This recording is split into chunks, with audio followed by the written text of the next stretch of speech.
All right. I am calling this Board of Education meeting of the Sacramento City Unified School District to order. Let's do roll call vote. Member Jean? Here. Member Kayada? Member Benjamin? Here. Member Navarro? Member Rhodes? Present. Member Singh? Here. Member Ibarra? Here. We have a quorum here. Do we have any public comment? No public comment. We will adjourn to closed session.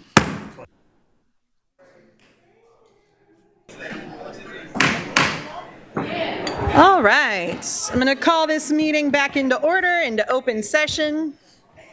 We'll start with the Pledge of Allegiance. If you're able, please rise. And begin. I pledge allegiance to the flag of the United States of America and to the republic for which it stands, one nation, under God, indivisible, with liberty and justice for all.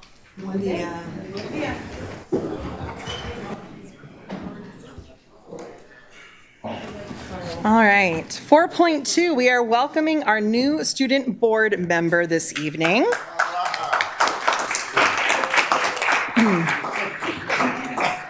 Owen Ngita is a senior at West Campus High School and has attended Sacramento City Unified Public Schools throughout his educational life. Born and raised in South Sacramento to Fijian immigrants, Owen is committed to equity-based solutions for education, protecting our communities, and centering students in decision-making. He is a proud member of the District Student Advisory Committee, as well as the Restorative Justice Committee.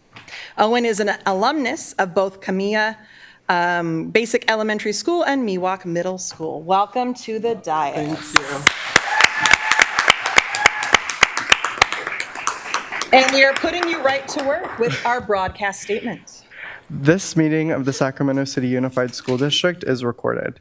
The recording will be cablecast on Metro Cable Channel 14, the local government affairs channel on the Comcast and DirecTV Uverse cable systems. The recording will also be closed captioned and video streamed at metro14live.saccounty.gov. Today's meeting replays Thursday, June 25th at 6 o'clock p.m. and Friday, June 26th at 6 o'clock p.m. on Metro Cable Channel 14. Once posted, the recording of this meeting can be viewed on demand at youtube.com/metrocable14. We welcome members of the audience to address the board. Please complete a speaker form, which are located in the back of our room, and give them to our communications representative along with any handouts you may have for the board prior to the conclusion of this item's presentation. Please speak into the microphone when addressing the board and state your name for the record. Please limit comments during public comment to items that are not on the agenda. If you do comment on an item that is listed on the agenda, we will please ask that you defer your comments until your item comes up on the agenda. Please also either turn off your cell phones or place them on silent mode. Thank you. Thank you. 5.0, announcement of action taken in closed session. Good evening, President Jean. There are 3 announcements this evening. The first, the board approved a settlement agreement related to OAH case number 2026-050547 in the amount of $42,000 by a vote of 6-0 with member Kayada absent. The last 2 announcements will come from your superintendent. Thank you. By the vote of 6-0 with board member Kayada absent, the board approved the appointment of April Shafto as our new chief of schools.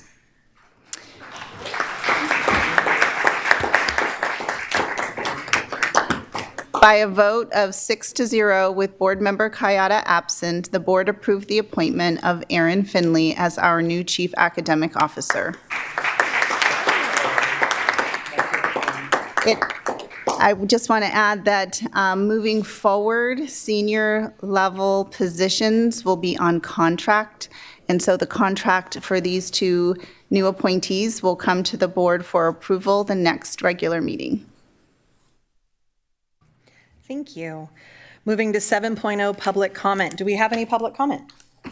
We do. We have about 20 some odd speakers. Okay, we'll go ahead and ask that each comment be about a minute long so that we can honor our 15 minutes added for public comment. Okay. We have about 10 speakers on one topic. So 1 minute each. When you hear your name, please come up to the front and be ready to go right after the person in front of you, okay? We'll begin with Mary Kay Harold, followed by Cianella Barnes with 2 cards for 2 minutes, followed by Sheila Barnes, and then Bakari Chivani.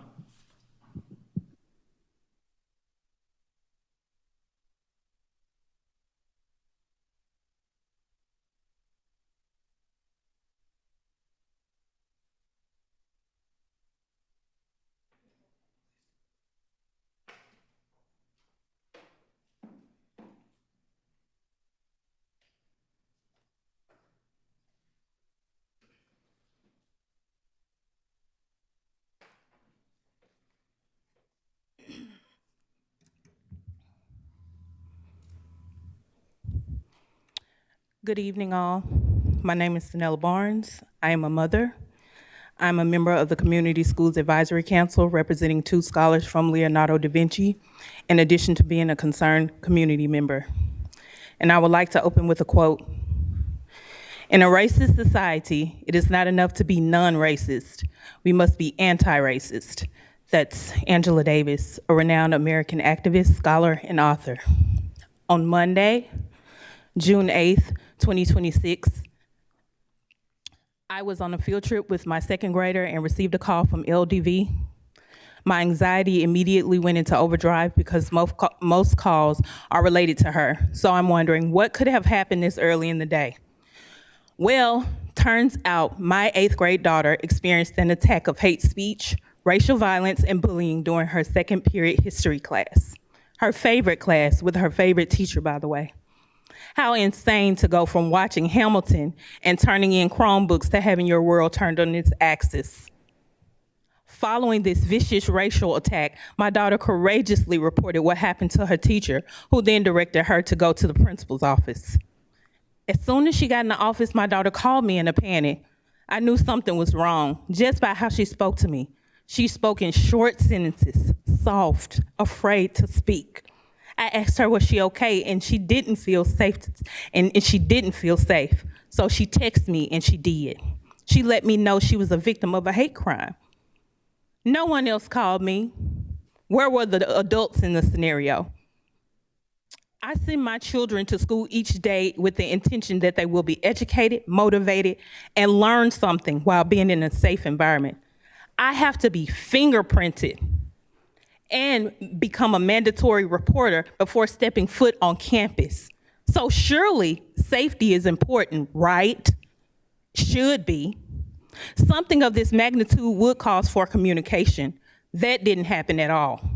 The same afternoon, I came to the school and spoke with Principal Devin Davis, who passed the book to the assistant principal, Tiffany Ballard. We had a discussion about her investigation. Assistant Principal Ballard confirmed that one of the students admitted to using hate speech directed at my daughter, and the other student repeated the slur. Wow. Imagine being confident enough to tell your administrators you said something racist at school. What's going to happen next? At school in 2026, nonetheless. So of course I asked to ensure my daughter's safety. What are the consequences? What's following up with these students who racially attacked my daughter, my firstborn, my honor student, my percussionist, my youth leader who makes positive impacts everywhere she stands? Given that the only 3 days left in school remain, and these racially motivated attacks on campus, they couldn't possibly be participating in commencement, graduation parties, grad night, right? Wrong. Both Principal Devin Davis and Assistant Principal Tiffany Ballard had the audacity and caucasity to say to me, this is considered their first incident dealing around racist speech. So they reserve the right to graduate and participate and come to school just like everyone else. Well, that pissed me off. To be met with a lack of empathy, inconsistent application to board policy concerning my child, I sent an email request requesting a meeting for Tuesday, June 9th to discuss the safety action plan and the rationale behind apparent disregard for board policy. Then I came up here to the school board. I requested printed board policy referencing specifically hate speech, bullying, and racial violence. Melinda Ironmonger provided me with copies of board policy 2145.10 and 5145.3, which clearly prohibits discrimination, intimidation, harassment, including sexual harassment, or bullying based on a person's actual or perceived ancestry, color, disability, gender, gender identity, gender expression, immigration status, nationality, race, or ethnicity. Monday evening, I received a response from the principal agreeing to meet with them on Tuesday. I was also informed that the non-Black male abusers would be banned from the end of honor celebration on that Tuesday. So during my meeting, my concern was safety. What's the safety action plan? It wasn't established. Why? Because both Devin Davis and Tiffany Ballard said, based on board policies, appropriate actions had been taken and my daughter would be safe to enjoy her remaining school days to celebrate milestones with her friends and family. It could have ended there. Then I wouldn't be standing here before you now. I should be celebrating her accolades, her achievements for the past 4 years of hard work at Leonardo da Vinci. Here I am. However, less than 24 hours later after this meeting with Leonardo da Vinci administration, before business hours, I received a phone call on graduation day telling me that the boys will be attending school, they will be attending graduation, and that the quote unquote behavior board had cited an education code that supersedes all board policy violation against my 8th grade daughter. I explicitly asked Devin Davis to tell me what ed code this was. She went silent. Had nothing to say. She had not been able to explain or present to me any education code that excuses disciplinary action following unlawful acts of hate speech, racial violence, and bullying. She refused to explain any further and got off the phone with me. I emailed my concerns to Kyle Allen and Michael Benjamin, to which I got no response. My daughter had reassured me, I reassured my daughter that she wouldn't have to see them again, based off of what her administration told me. She would be safe to go to school, safe to go to graduation practice, have her 8th grade luncheon. They failed us, so I had to tell her. I trusted them, she trusted me. I had to hold her in my arms and console her while she cried and begged me not to make her go back to school. That broke something in me, to know that she was so defeated, to see her have to march alongside her abusers, see them celebrated, hear their names called, for them to walk near her, taunt her, for her to relive her abuse in real time and be expected to like it or stay at home. How is that fair? How is that just? This clear display of hate speech and radical and racial violence is especially troubling because it is not isolated. 4 months ago, another Black scholar was a victim of racial slurs and cyberbullying by another student at Leonardo da Vinci. The school outlined a plan for accountability, so on and so forth. It was never fully implemented. The student who committed those heinous acts continued to participate in extracurriculars like nothing happened. School moved on. There's a clear message being sent, everyone. The message is that non-Black students can engage in racial hate speech, violence, and bullying, yet there is zero accountability. I know that there are talks of the district heading towards receivership. As a parent and a community member, I would never want to see that happen. But now that these displays of incompetence are apparent when it comes to protecting Black students, maybe that'd be best. Telling me nothing can be done because ed code, it won't work. I know this behavior board, it doesn't exist. neither does this mystery ed code that no one can seem to find when I'm asking for it. I'm here to demand that the board and the superintendent hold Devin Davis, Tiffany Ballard, and the racial abusers accountable. They will be attending schools at the district come August. Are they gonna follow my child and repeat the cycle of abuse and racism? They've been allowed to so far. Why stop now? Will they be in her homeroom? Will they be watching her at pep rallies, walking her to her locker? These are clear unlawful racist bullying and violent behaviors within the school, which is a direct reflection of the district as a whole.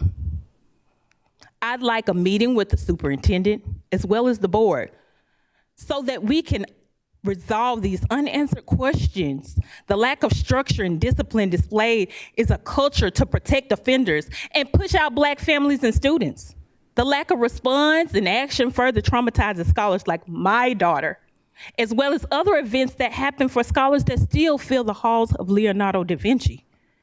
Yet the suspension rate of Black students has risen 3.8% in one school year. This shows that the smallest population in the school has the highest suspension rate.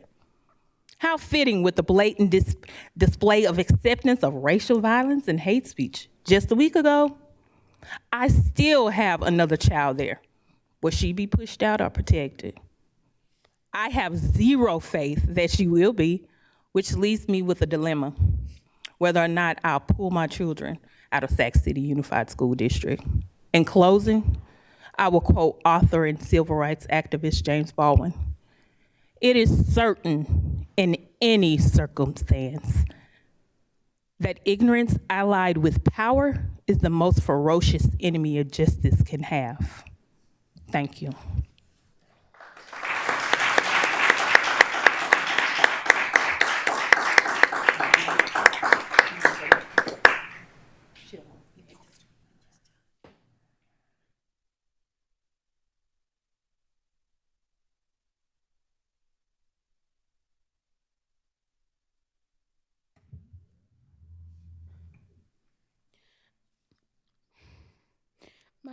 My name is Mary Kay Harold, and I was a victim of racial bullying and hate speech at my school.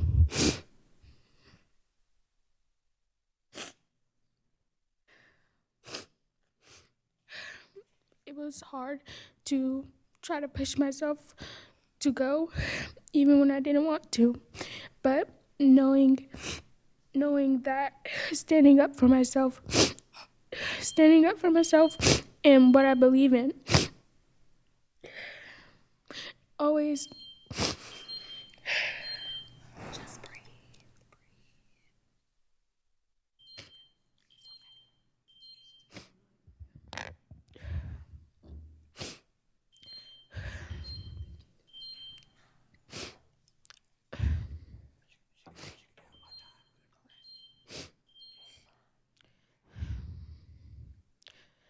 I want something to be done. I want the people that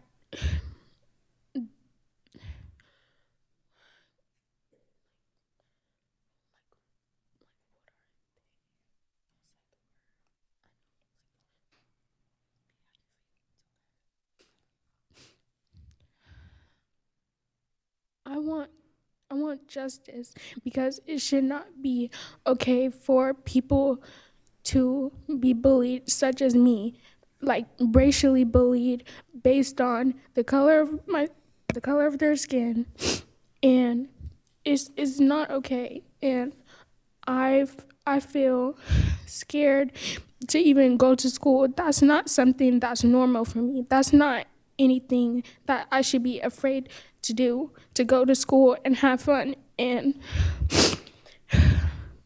celebrate what's important to me, like going into high school and being with my friends and stuff.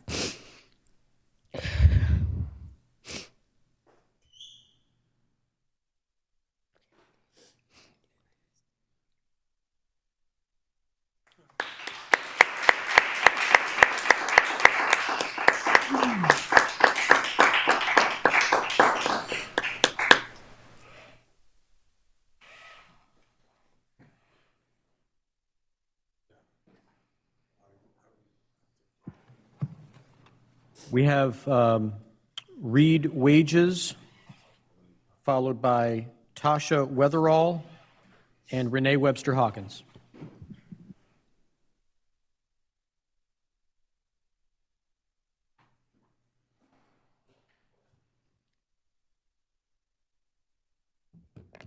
Hi, good evening.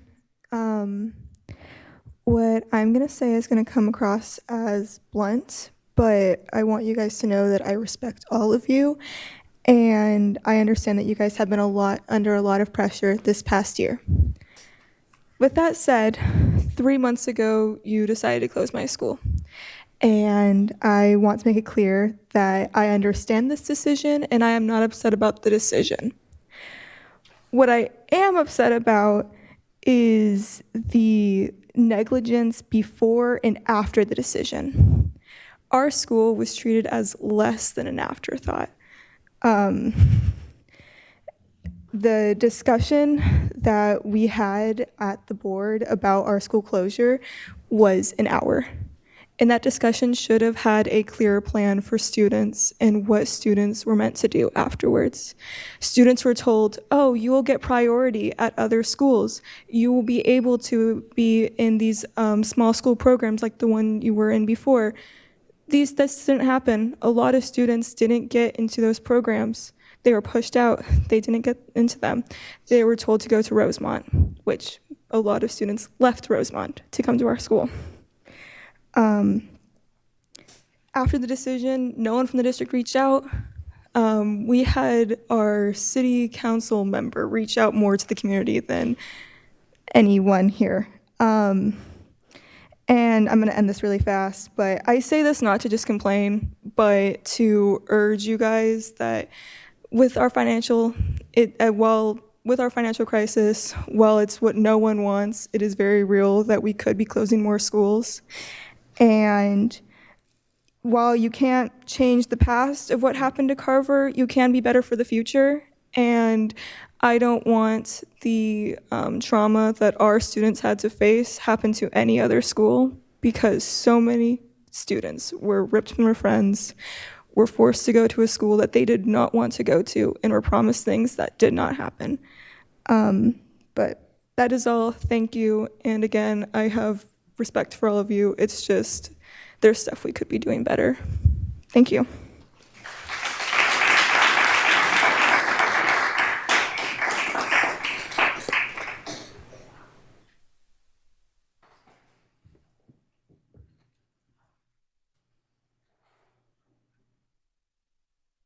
Hi, I'm going to rush through my statement. My name is Tasha Weatherall, District Librarian here in Sac City.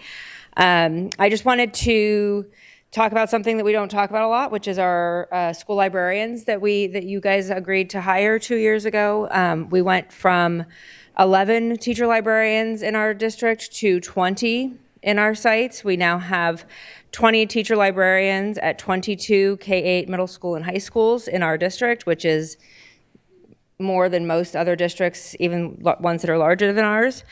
Those librarians checked out a total of over 121,000 books to students this year. They opened their libraries for students before and after school. They provided quiet spaces for lunch. We have libraries that do silent book clubs where the kids just come together to read and they don't have to talk about anything. They gave students the opportunities to engage with each other with board games and cards and puzzles and no phones. They maintained and distributed and collected textbooks and Chromebooks. They collaborated with teachers on projects and co-taught technology and digital literacy classes. We have 2 high school librarians that opened and staffed libraries that hadn't been open in 10 or more years at 2 of our smallest and most needy schools, American Legion being one of them, which is another point that all students in this district deserve to have a librarian. And I would just like to lastly just quickly say that we also have elementary sites that don't have teacher librarians, and we only have about half of our sites that are actually staffed with somebody for their library. And even with that, they still checked out over 200,000 books to our students this year that got in the hands of kids. And I just would like to finish with, if we think reading literacy is important. Teacher librarians are non-negotiable in all of our classroom, in all of our schools. Thank you.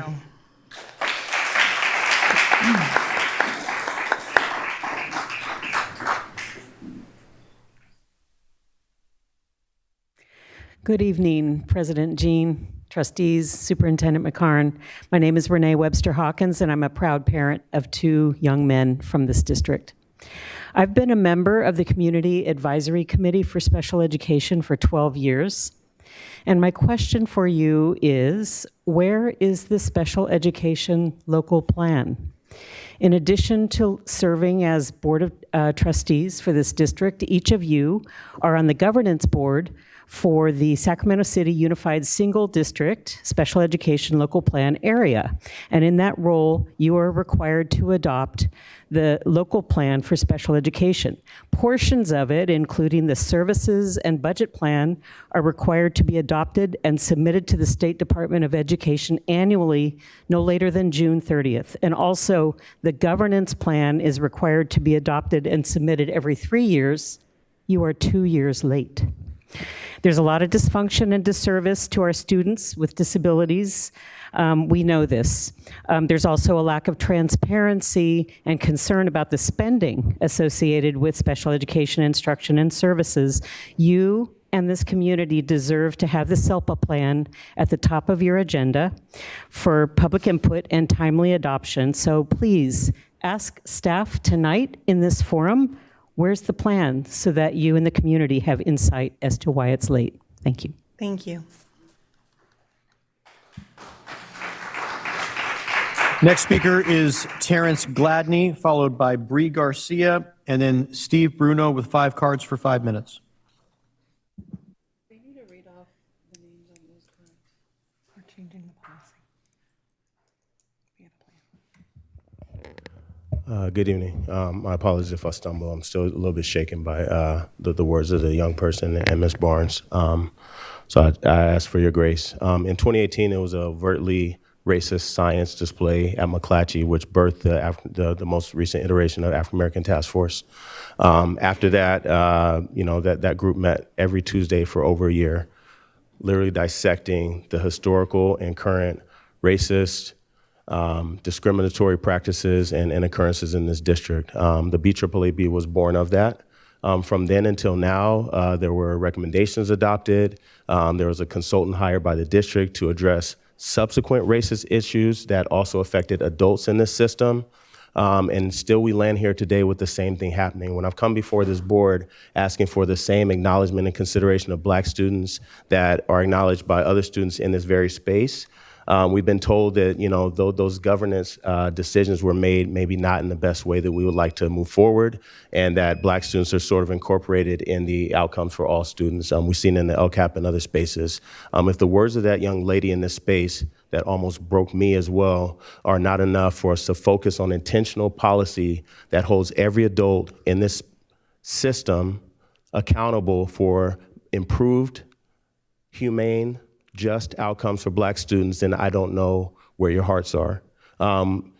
In this very space, we allow an administrator who publicly undermined the words and decisions of your board and policy to still come up and double down on his disagreement with your decision and the law, but yet he's allowed to come to this space. If the students that have come forward and have poured their hearts out at this very podium are not safe, then we can't expect more for our students at our school sites.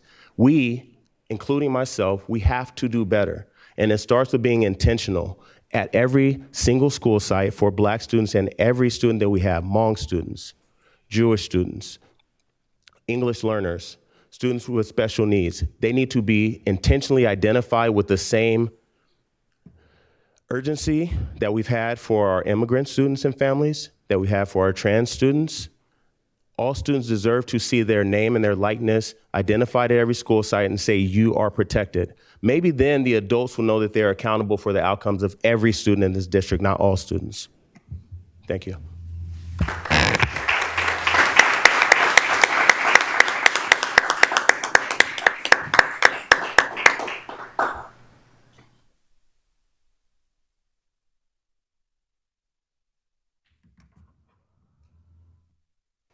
Good evening, members of the board and Superintendent McCarn. My name is Bree Garcia. I'm back. I'm happy to report that I'm still a transitional kindergarten aide in SUSD. As of last Thursday, I received the call with my options after having been laid off at the beginning of the month. I wanted to speak tonight quickly to be completely transparent with what those options were. I could take a 3.5-hour position in the TK classroom that I've worked in for 4 years on the same campus that I've been a parent at for 15 years, and I would no longer be eligible for health insurance. Or I can choose an IEP designated instructional aide position at 6 hours and keep my insurance and have absolutely no idea what campus I would be on come fall. Or I could choose a health aide position, also full-time, keep my insurance, with no idea what campus I would be on. I feel grateful that I'm in the position I was able to choose to stay at the same campus, close to my home and close to my family, even though that meant no longer providing health insurance for my family. I know that was not the case for quite a few TK aides. The amount of anxiety that aides are feeling, not only having to change their job, but having to deal with the uncertainty of where they'll be working, how far from home, and how far from their family they'll be, what kind of transportation issues this will cause, is completely unsettling. But it wasn't actually a choice for them because they needed health insurance. I just wanted to also quickly add that tonight on the agenda, you're voting to approve the labor partner agreement to contract with outside agencies to fill some of the same exact positions that we TK aides were offered.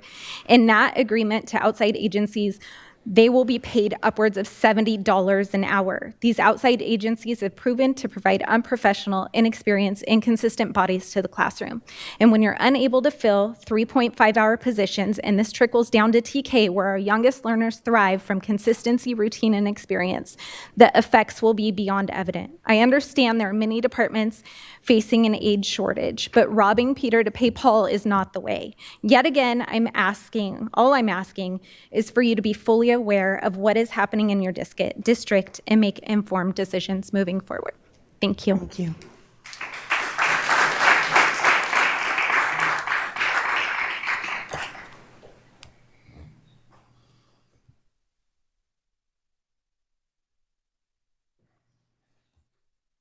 Good evening. Don't worry, no packs of papers this time. Over the last 2 weeks, one word just keeps coming up in conversations that I've been having with people, and that word is disingenuous. Some of us received rescind letters, and I appreciate those going out because people finally have a definitive answer about whether or not they have a job. But at the end of the letter, it said that the decision to send out the layoff notices originally was not an easy one. Disingenuous. We sat here, we watched the amount of discussion that was had and how easy it was to make that decision. Let's not pretend otherwise. I've seen a Facebook post where pizzas were brought to an elementary school. Seems like a great gesture, but it's disingenuous when the whole point is to film it, put it out, and try to build an image for a future political career rather than focusing on the job that you have now. I've heard that you're open to discussing issues anytime, but no response to emails. I've heard that the raises are important for some of the at least the lowest earning employees of the district, and yeah, I would agree with that, but you applied the 2% to the people making 6 figures as well as the people making $20 an hour. And people making $20 an hour, you're willing to come down to 3.5 hours so that you can take away their benefits. It's not about equity. Do something about real equity. Stop giving raises to the people that make 6 figures and bring up the people that are making less. By all means. You know, you said that we can discuss what people make, and it goes both ways. That seemed like you were talking about discussing my pay rate. Hey, it's public record. I don't care.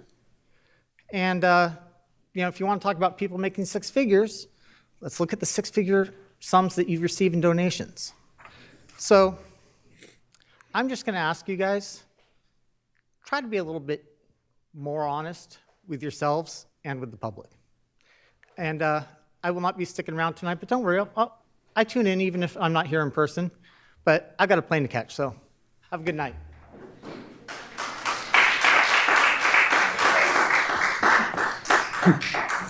No more public comment. All right. It looks like I accidentally skipped 6.0 agenda adoption. And it is important tonight because we have more than a few that we are removing based on, let me pull up my notes. We were trying to move fast to be able to bring various positions forward tonight, but we're unfortunately needing to call a special meeting next week to finalize those. And as a result, I am pulling two things from consent agenda, 8.1D and 8.1E. And I am pulling both 10.1 and 10.2. I will also add that 3.5C was not discussed in closed session. 10.3 as well? Oh, that's a separate thing, but we're pulling 10.3. Okay. All right. And that we do anticipate that many of what we just pulled will be coming next week at a special meeting on Wednesday or Thursday. Info to come. So with those pulls, I will entertain a motion to adopt our agenda. So moved. Do we have a second? A second. And roll call vote? Or do we just adopt the agenda? Thank you. My brain is, now we're on consent agenda that will have a roll call vote. So we have consent agenda. We have pulled 8.1D and 8.1E. And I do believe we have public comment on consent agenda tonight. We do. We have, I don't know, give or take 7 maybe.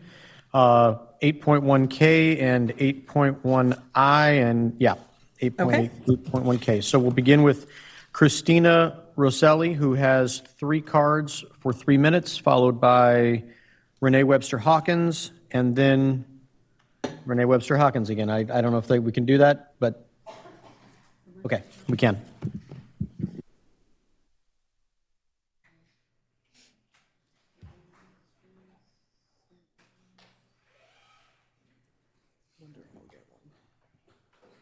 Good evening, Board and Superintendent. My name is Christina Roselli. I'm a coordinator here with Saxon Unified Early Learning and Care Department. As you guys know, over the last few weeks, there's been some reorganization, some restructuring of the district, and my department was a part of that. One of those things was to remove the entire leadership team from our department and remove it with new positions. So I'm here to speak specifically to the new job description of Administrator Early Learning and Care.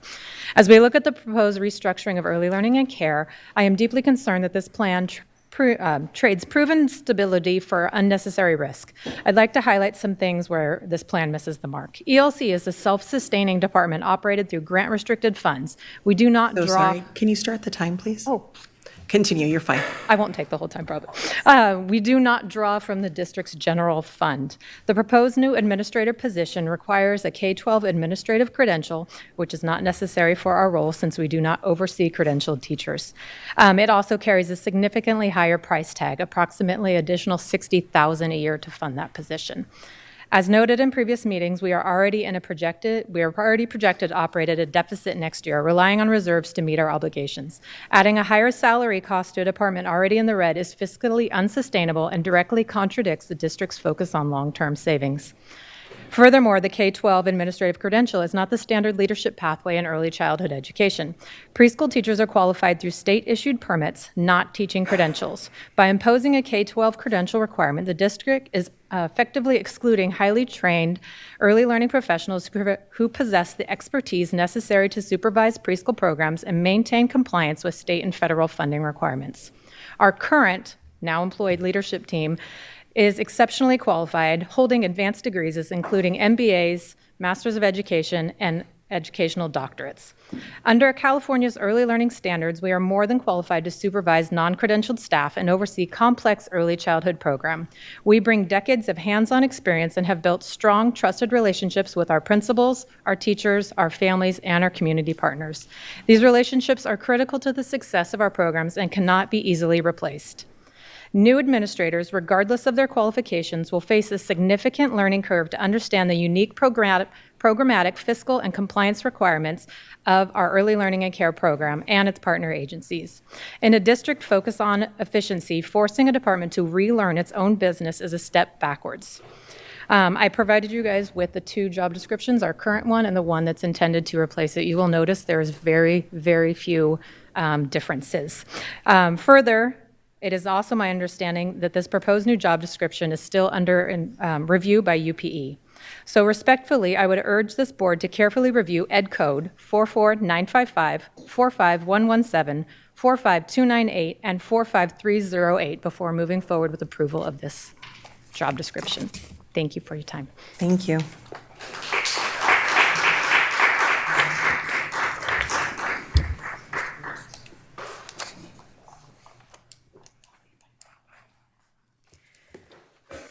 Hello again. On item 8K, job descriptions, my comment is to draw your attention to the position description for Administrator, Special Education Services and Inclusion.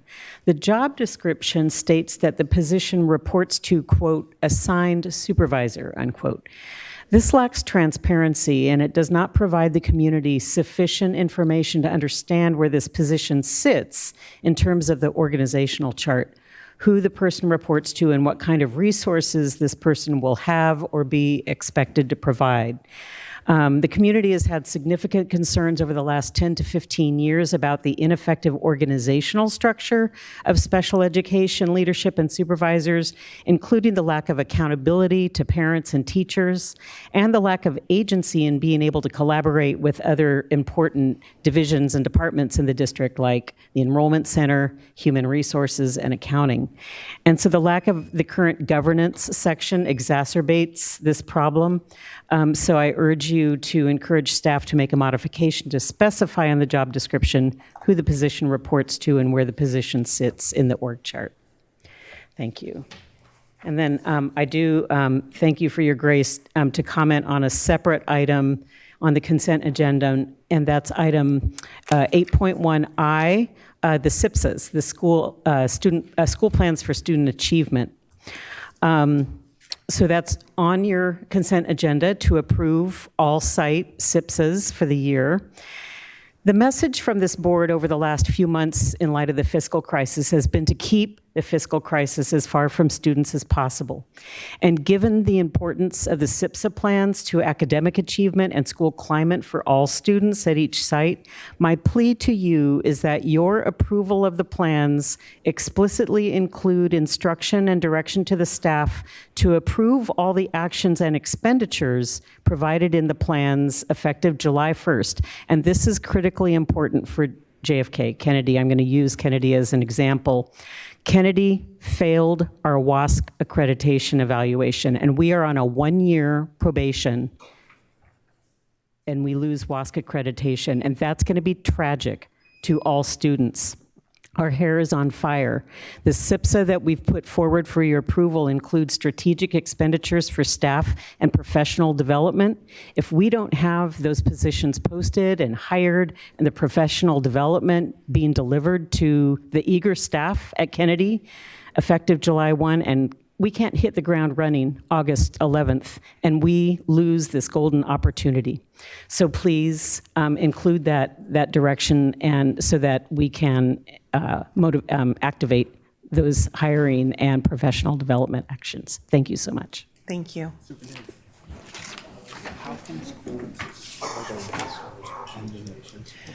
All right. Do we have any questions, discussion, or a motion about consent agenda? Member Ibarra. I do have a question for that agenda item that was just referenced around the SIPSA. So this is us voting to approve all of the SIPSAs? Is that what that is? Okay. I am, for the sake of time, not going to ask to remove this from tonight's agenda item.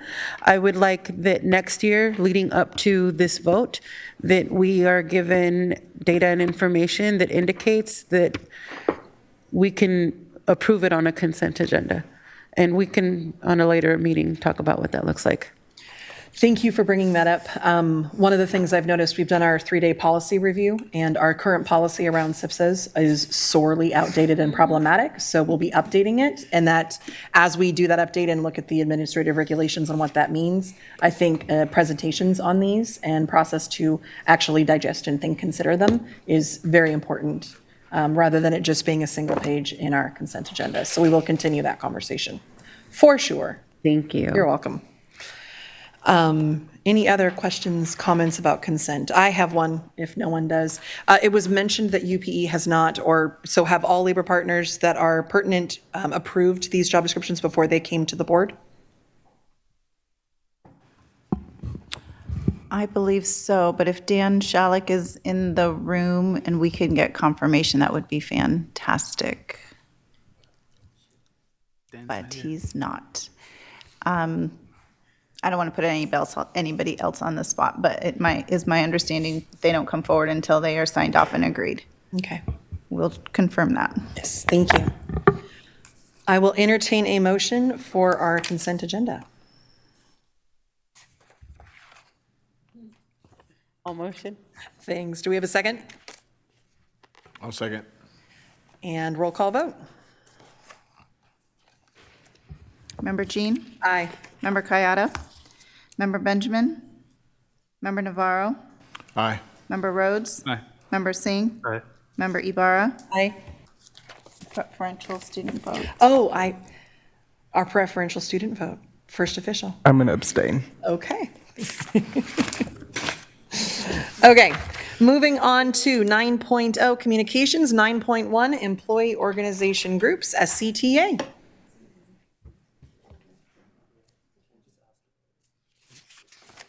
Welcome. Thank you. Good evening, members of the board, Superintendent McCarn, and Nikki Davis-Malevsky, President of the Sacramento City Teachers Association. I can't believe I'm saying this, but another meeting and another ridiculous presentation from the business office. The adopted budget is an indecipherable piece of garbage that no board should be presented with. Like at the last meeting, the projections for next year include certificated salaries going up 16%, classified salaries going up 17%, and health benefits going up 26%. When we have less certificated staff, we have less classified staff, and the assumptions for health benefit increases decreased. Last presentation, it was predicted to be, the assumption was 8%. In your slide presentation tonight, it's only a 4% increase. But still, it's a 26% increase in the projections. So last time we had less employees, 8% increase in healthcare per employee, equaling a 26% increase overall. Now we have the same less number of employees, we have only a 4% increase in health benefit costs, and we have the same 26% increase overall. That is not math. That is complete fabrication. These projections have no basis in fact, and they are designed to create bad publicity for our district. The good news is that this should be the last time that we are subjected to this lack of transparency and general state of confusion from the current CBO. Unfortunately, her partner from her days in Oakland, the current fiscal advisor appointed by SCOE, remains. The current fiscal advisor here in Sacramento was the last state-appointed receiver while in Oakland was in receivership. Their plan in Oakland was misguided efforts to close schools and demand concessions from labor unions rather than addressing the exorbitant administrative bloat that still plagues Oakland. Does that sound familiar? To their credit, the Oakland School Board was able to rid themselves of both the receiver and CBO, and to our misfortune, they ended up here in Sacramento. What did our community do to deserve that? It's hard to avoid concluding that for some reason SCOE and FIGMAT are punishing SCUSD by first recommending the soon-to-be departing CBO and by appointing this fiscal advisor. Together with FIGMAT, they were a complete failure in Oakland, just as they have been a complete failure here. Why are they still here? As much as we are all frustrated with the current CBO, the fiscal advisor, who's also responsible for the complete state of chaos that our budget is in, and isn't it worth mentioning that when our district actually took actions, when you actually took actions to get a firm in here to understand the district's budget, the same outside consultants that helped clean up the mess that was left by the current CBO and the SCOE fiscal advisor in Oakland, that same fiscal advisor exercised her authority to block that contract and prevent you from bringing in those experts, notably the experts that were in Oakland that came in and unearthed a number of questionable practices while then brought the Oakland budget stabilized in a significant way. It is our hope that with the hiring of a new CBO, we can also move forward with our district's budget in a more positive direction. We'll still be saddled with a non-responsive fiscal advisor who prefers to lurk in the shadows and attempt to influence matters that are well beyond her mandate, and who has made it clear that her agenda is to drive this district into receivership and eliminate local control. But her power is limited, especially if the board and the superintendent continue to take appropriate steps to fix the SCUSD budget. If only we could all get the unbiased, accurate, and transparent report on how the district is doing, something that the CBO and fiscal advisor have refused to provide for nearly 10 months. Finally, earlier this week, we held another productive meeting with the leadership of the special education department. Board member Ibarra was also in attendance, and it should be noted that both board member Ibarra and Kayada make all efforts to attend these special ed meetings. Among the recommendations we made at the meeting, and one we'll repeat here, is that the district needs to bring in a forensic auditor to review the contracts with the outside service providers to determine whether they actually provided those services to our students that we paid them all that money to provide. The driving cost of our district's budget has been the astronomical increase in special education. And the astronomical increase in special education has been the enormous expansion of the use of these outside contracts, with some contracts that were not even approved by this board. There's never been a full accounting of exactly how much was paid and for what, and whether the outside contractors actually provided those services to students that they were paid millions to provide. Isn't it important that we find out what really happened? And if it turns out that there was a misuse of public funds, the district should take every legal measure to seek to have those funds returned to the district. It's unfortunate that you, as a board, have been let down by the failures of the business office, but now we have a chance to emerge from this fiasco a better run district, one that will provide high quality education for the students that we serve. We look forward to working with the superintendent and the new CBO and this board to make that happen. Thank you. SEIU?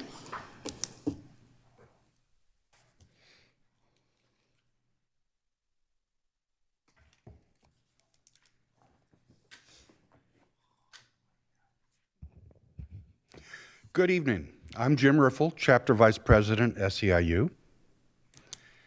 I've spoken here 3 times about the problem with TK aides. Here's number 4. You heard Bree come up here today and last board meeting telling you about what TK aides do, how they do it, and that they are being cut to 3.5 hours, no benefits. This doesn't include taking the children to lunch. That's all on the teacher now. In my school, that's with 3rd, 4th, 5th, and 6th graders in the cafeteria and TK. Imagine that. The youngest students, other than preschool, coming in with bigger kids.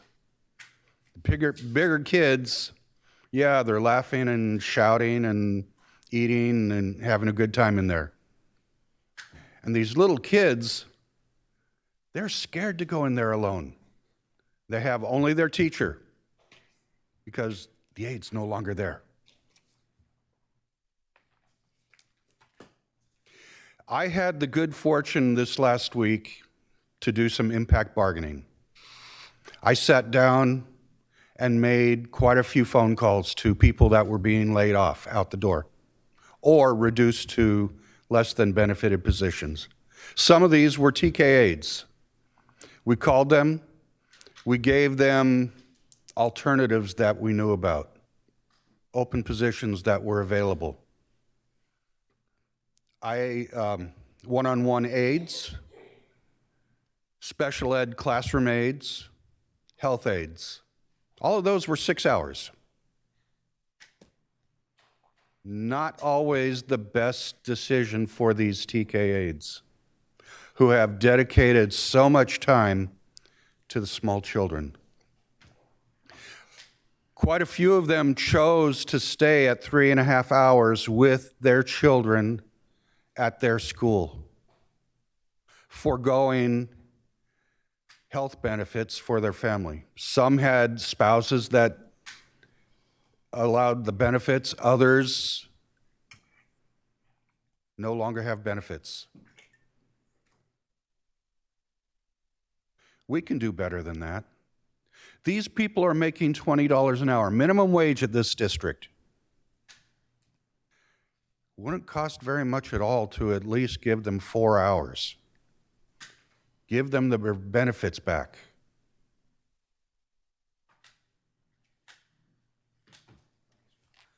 Hi, good evening, members of the board, Superintendent McCarn, Casey Thompson, Field Representative for SEIU 10-1.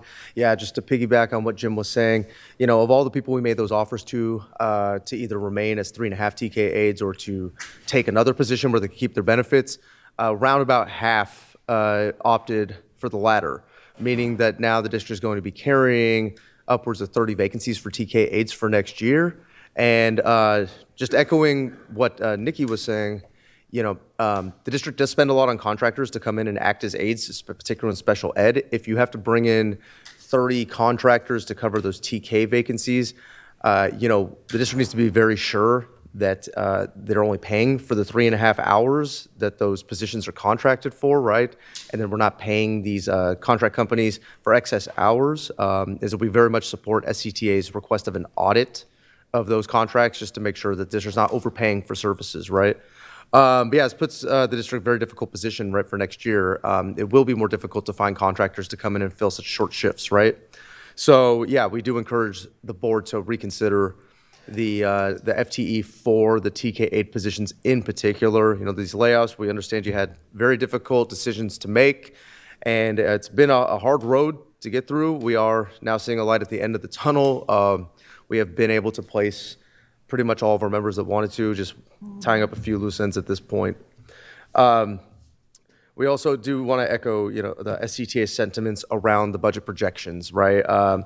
It is very concerning that we can see things like 2% raise for classified staff and a reduction in FTE for our unit, and somehow have a projection of 17% increase in costs for next year on salaries. And the healthcare, these numbers are not adding up for us either.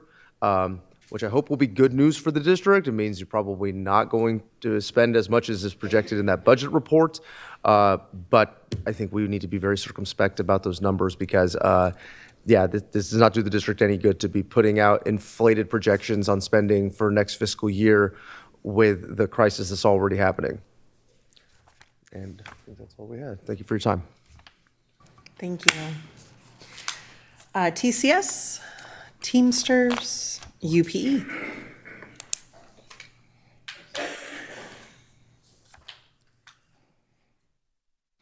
For the full title, UPE FSA Local 154 AFL-CIO, as you come up. All of that. I'm going to shorten it to UPE because I don't remember all the numbers.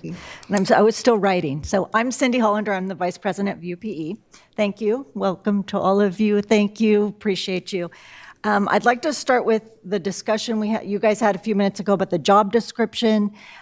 We are positively moving forward with, and we're negotiating that, but we are just seeing some details we want to work out. So we want to keep that position in our union, and it is moving forward positively. I know there was some confusion, so I just want to make sure. Also, we want to reiterate that we're pleased to be progressing in our negotiations process, and we're willing to meet and discuss with the board how we can move forward to help student outcomes. So only looking for positivity, and we're here to, we are a key part of this district. We love this district, we love our jobs, and we want to work with you to do whatever we need to do to move forward positively. Thank you.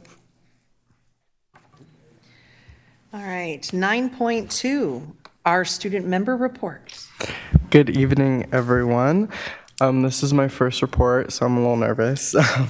My name is Owen Ngitha, and it is a profound privilege to serve as the board student representative for the 26-27 academic year.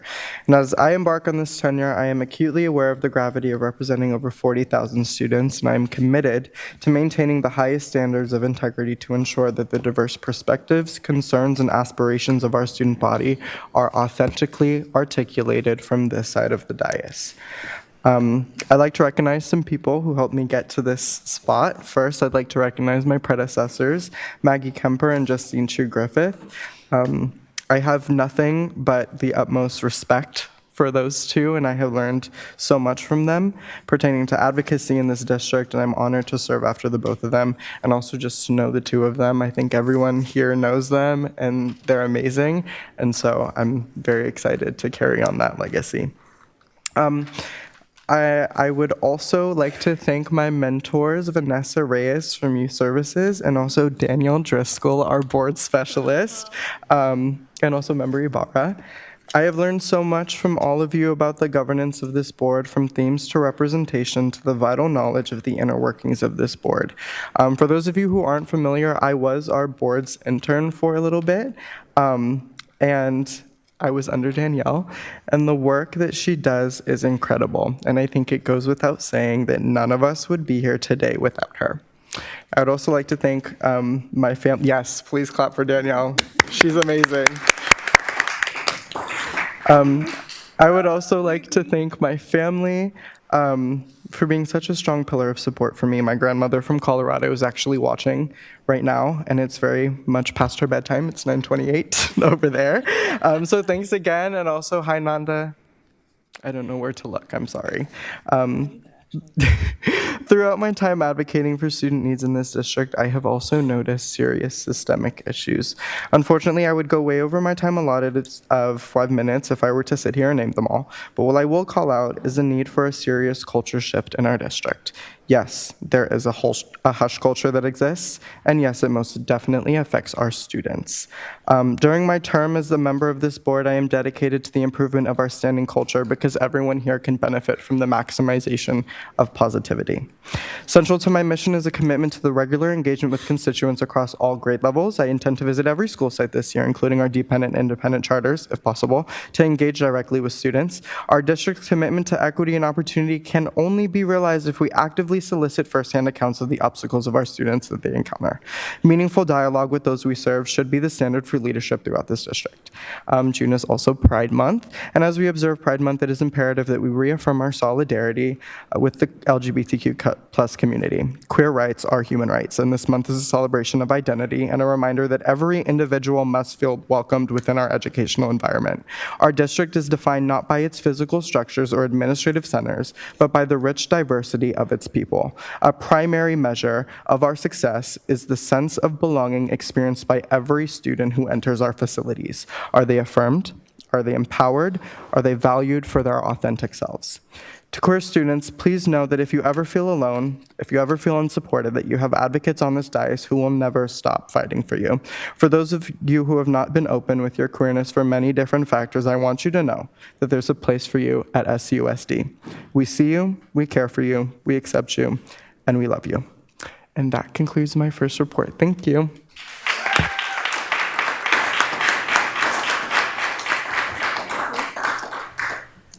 For my president's report, I'd like to start celebrating Juneteenth, Freedom Day, which is a federal holiday tomorrow.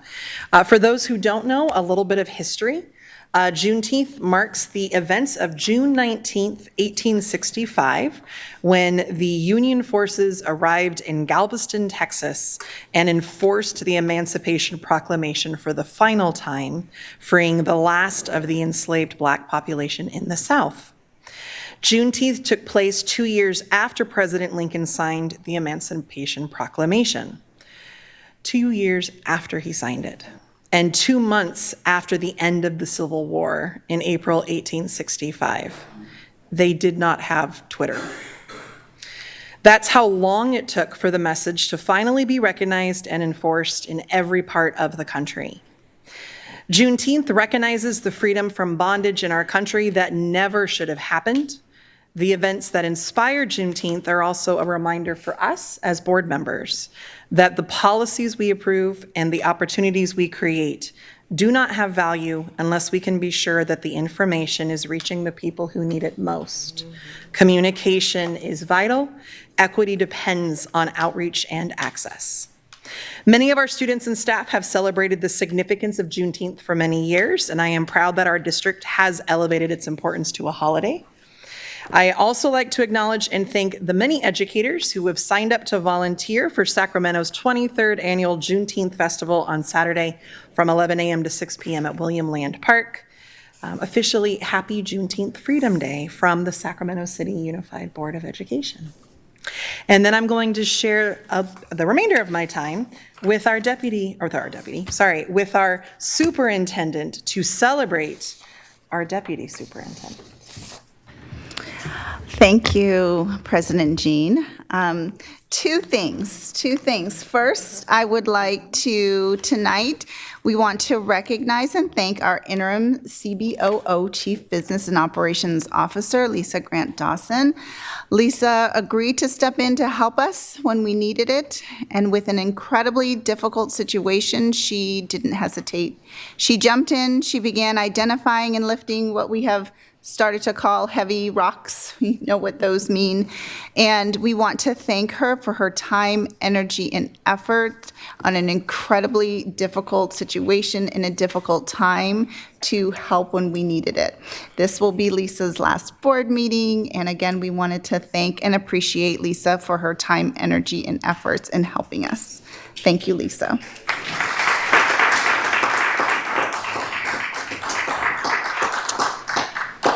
And we also want to thank and congratulate our Deputy Superintendent, Mary Harden-Young, on her retirement. Retirement is wonderful and exciting and can be sad as well. We want to recognize the contributions of a longtime Sac City Unified hero. Deputy Superintendent Mary Harden-Young has decided that tonight is her last board meeting. She's retiring after 25 years of service, dedication, and sacrifice on behalf of the students and families in the Sacramento City Unified School District. Mary just isn't part of our institution. She's an institution of herself. Onto herself. Mary's career in education spans more than 40 years and began long before she moved to Sacramento and joined us in 2001.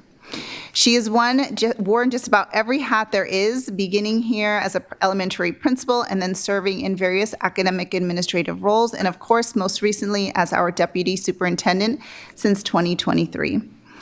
It's cliche to say that someone is irreplaceable, but in Mary's case, that's true. There is no single person who has more knowledge and understanding of the inner workings of Sac City Unified than Mary. Every staff member knows if you need an answer, or if you need some background on a topic, or if you need a recipe on some really good baked goods, you go straight to Mary. If she doesn't have the information at the top of her encyclopedic brain, then she probably has it in an old file somewhere with ancient handwriting notes, the answers that you're looking for. Mary's unparalleled work ethic, love for education, and passion for student success create a beacon for the entire staff to follow. In a large urban school district like Sac City, chaos reigns supreme sometimes, and on any given day, Mary can find herself putting out dozens of fires, and yet there's always a prepared, armed, with a quick wit and a calm demeanor. She's ready there to put out all of our concerns. For those who don't know, Mary is quite a collection of globes. The world at her fingertips every day. For now, it's our sincere wish for Mary to take time and enjoy her amazing family and choose the next place to visit on that globe. Thank you, Mary. You will be missed in many ways, and we wish you the very best. Congratulations on your retirement.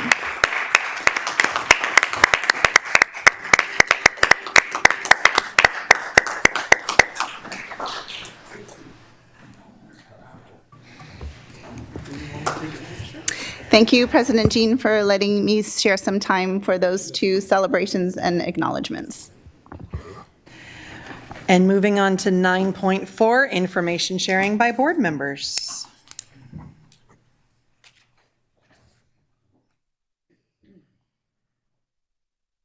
There's no information sharing tonight. Oh, Member Benjamin. Got a little information to share. Just piggybacking on what President Dean said, tomorrow marks Juneteenth. And, you know, we've done a lot of growing, but we still got a lot of growing to do here in this country. We just had a young person come up today and talk about how she experienced racial bullying even in 2026, right? Juneteenth happened in 1865, just to give you some a look at this, right? And my family got to Sacramento because after 1865, they were those enslaved Africans that were informed about Juneteenth. And from Waco, Texas, they ended up in Fresno, and then they came down to Sacramento. And so it marks a very historical day in my personal life. So I just prepared just a small statement. So Juneteenth is a powerful celebration of freedom, resilience, and enduring pursuit of equality. Commemorating on June 19, 1865, the day enslaved people in Texas finally learned of their emancipation. It serves as both a joyful reflection on Black culture and a reminder of the long journey toward justice. Communities gather with music, food, storytelling, and education to honor the strength and contributions of African Americans while continuing the work of building a more equitable future. Juneteenth invites everyone to reflect, celebrate progress, and commit to meaningful change, and that's what it's about. We have to continue to work to make this place into a better place, right? We shouldn't have students up here, right? And I'll tell you this, I can pretty much speak for this board. We're gonna make sure we protect all students in this district, and we will not stand for that type of thing. No racial bullying, no type of bullying at all. And so we will look to address these issues as they come up. And tomorrow's Juneteenth. It's a day of service, so make sure you get out this weekend. There'll be a lot of events going on. I think there's something that's going on 35th and Broadway as well. And make sure that inside of this holiday, which is now a holiday as well, so I want to give a big shout out to the city of Sacramento for making it a paid holiday. And enjoy your day. And remember that we're all a part of this situation, and everybody deserves to be protected. Thank you.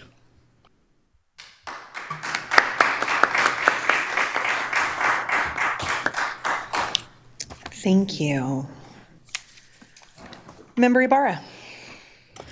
I am going to try to not make this awkward, but real. First, I want to just huge shout out to the Community Advisory Committee on the beautiful event that took place, I believe it was last week on Friday or the Friday before that. Gosh, it's all a blur. It was after our last board meeting. That I do remember. It was the day after. There you go. There was a beautiful celebration that took place here. Oh, yeah. But I just want to call something out, because in that space, it really highlighted the message the Black Parallel School Board has been telling us for a really long time. And what I got to see was that when you actually listen to parents, and when you listen to the Black community specifically, and you allow them to actually guide in these spaces along with other folks of color, you will experience what I experienced that day. I think that was the first time I came into an advisory committee space of any advisory committee in a celebratory way that displayed such diversity. And it was the first time that I got to see a room with most of the kids that are actually affected when we're talking about misrepresentation, when we're talking about equity. So why did I say I don't want to make this awkward? Because we all need to lean in on that. I know it's uncomfortable to hear people come up to this podium and give public comment, because sometimes it means we have to own up to doing something wrong, including us as a board. But you have to stop treating us like the angry Mexican mom I was treated like every time I came up here and spoke. You guys got to stop treating us like the angry Black mom when it's an outcry and an outpour to tell you their child was harmed. So yes, let's celebrate Juneteenth, but let's be intentional about it. Because are we really free? Are we really allowing that community that we are saying we are uplifting and celebrating to feel that when they go to school? Because I just heard a big message that it's not. So yes, let's celebrate, but let's also check our biases. Let's also check our egos, and let's actually put families and student voice at the forefront of what we do. And that starts with actually listening to the anger and the pain and the hurt when we are giving public comment as a community at this podium. So that is what I wanted to say. In addition to that, I want to give an overall congratulations to the class of 2026. We celebrated so many graduations. And I didn't say anything in the last board meeting because I still had a few to get through. But I want every one of those students to know that we are here to continue this conversation and this fight in the hope that any of you who already graduated can be assured that we want to do things better. And so just because you graduated doesn't mean that your voice doesn't matter. There is always a space for you here to share how we can do better. So congratulations, but just know that you're still part of this community. Thank you.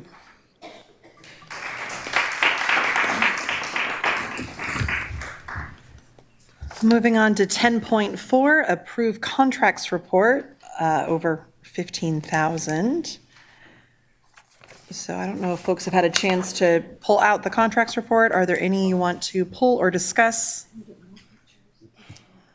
or ask questions about? Do you have anything you would like to say in presentation? Thank you so much. Good evening, President Jean, Superintendent McCarn, and the rest of the board. I do not, but will yield to any questions that the board may have. Thank you. Do we have any public comment?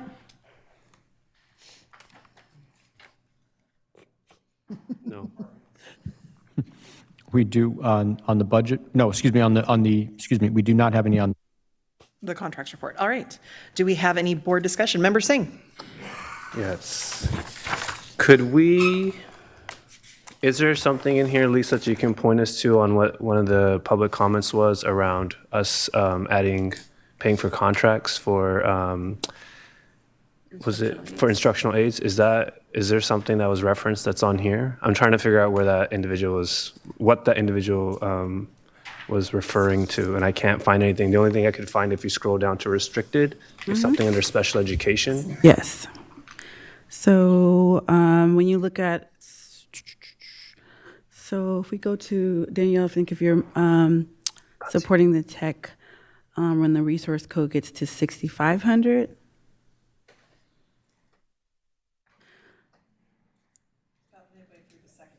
Yeah. So yes, it may be those, if you look at the description as it relates to class aid, speech. Again, this is for extended school year. So this is to make sure that we have continued services from the end of the regular school year to extended school year. So that specifically are what these contracts are for. And I would also add what has been one of the areas of strategic improvement, where previously we would wait until much later to have these contracts come forward, but we've been working on the way forward to create more fluidity with the procurement of various agreements, staffing, and all of those things. So this is part of a result of that, in addition to the department specifically placing their new year POs when we open the POs in May. So all of those things are to keep services going as decisions are made and to reduce the bottleneck. So that is likely what the speaker was referring to. Perfect. I think, thank you. You're welcome. I think comment to my fellow board members is this helps give some clarity because it's coming out of restricted funds and whatnot, but I actually share the same concerns that and we've said this at the last board meeting and the board meeting before that, that cutting folks down to 3.5 hours only to then contract out is going to cost us more. So the position control piece is what would help us understand how many folks we may need for the instructional aid piece. Granted, instructional aides work in a way where we don't actually know what student may need an independent support plan at that time, but I want us to just be mindful that a lot of these companies that we contract with, we can contract with in real time. I just don't feel comfortable putting out early contracts when we should be trying to be filling those positions with staff who we can actually have through our labor partners, not because of any reason other than the fact that we're overstaffing and overpaying folks to do the work that other people should already be doing. So I don't see that issue here, simply because it's coming out of restricted funds and it's over the summer for our summer programming. But I want us to keep an eye on this when it comes to our regular school year, especially anything coming out of unrestricted funds. Thank you. Member Nangiha. Work on it. Thank you. I just had a question related to requisition R2700146. I'm sorry, I can't see that well, so I hope I did it correctly. Oh, okay. Resource code? Well, the resource code is just 4 zeros. Oh, it's But the the forks with the requisition top. number, Okay. so the requisition number set it apart from everything else, so that's why I just said that. But it's the CIF San Joaquin membership dues. It says that the department/school is athletics, and I'm assuming that that is for all of our schools. Is that correct? Yes. Okay, thank you. I had a clarifying question related to that, because if that was for one school, that would be $61,000 is a little alarming, but thank you so much. You're welcome. All right. Are there any questions or any others, or I will entertain a motion for approval?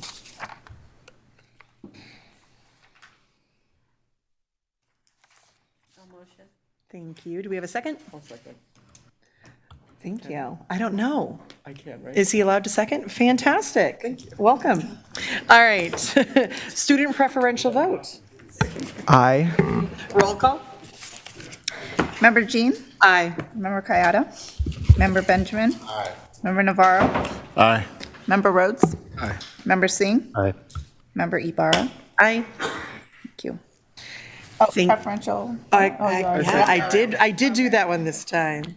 Moving on to 10.5, approve parcel tax recommendation for November 2026 ballots. Welcome. Hola. Bienvenidos. They did. We were, the three of us were watching, having our $5 margaritas at the bar before we came over. It was a good game. Oh, he's not even in here to hear me. Damn.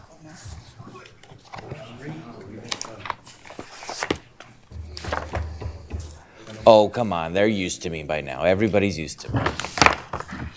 Are we ready? What's wrong with I this believe one? so. Oh, do we need a presentation showing? It's on our screens. I don't know why. It's on the other TVs. Okay. We are not working, so it's not behind me.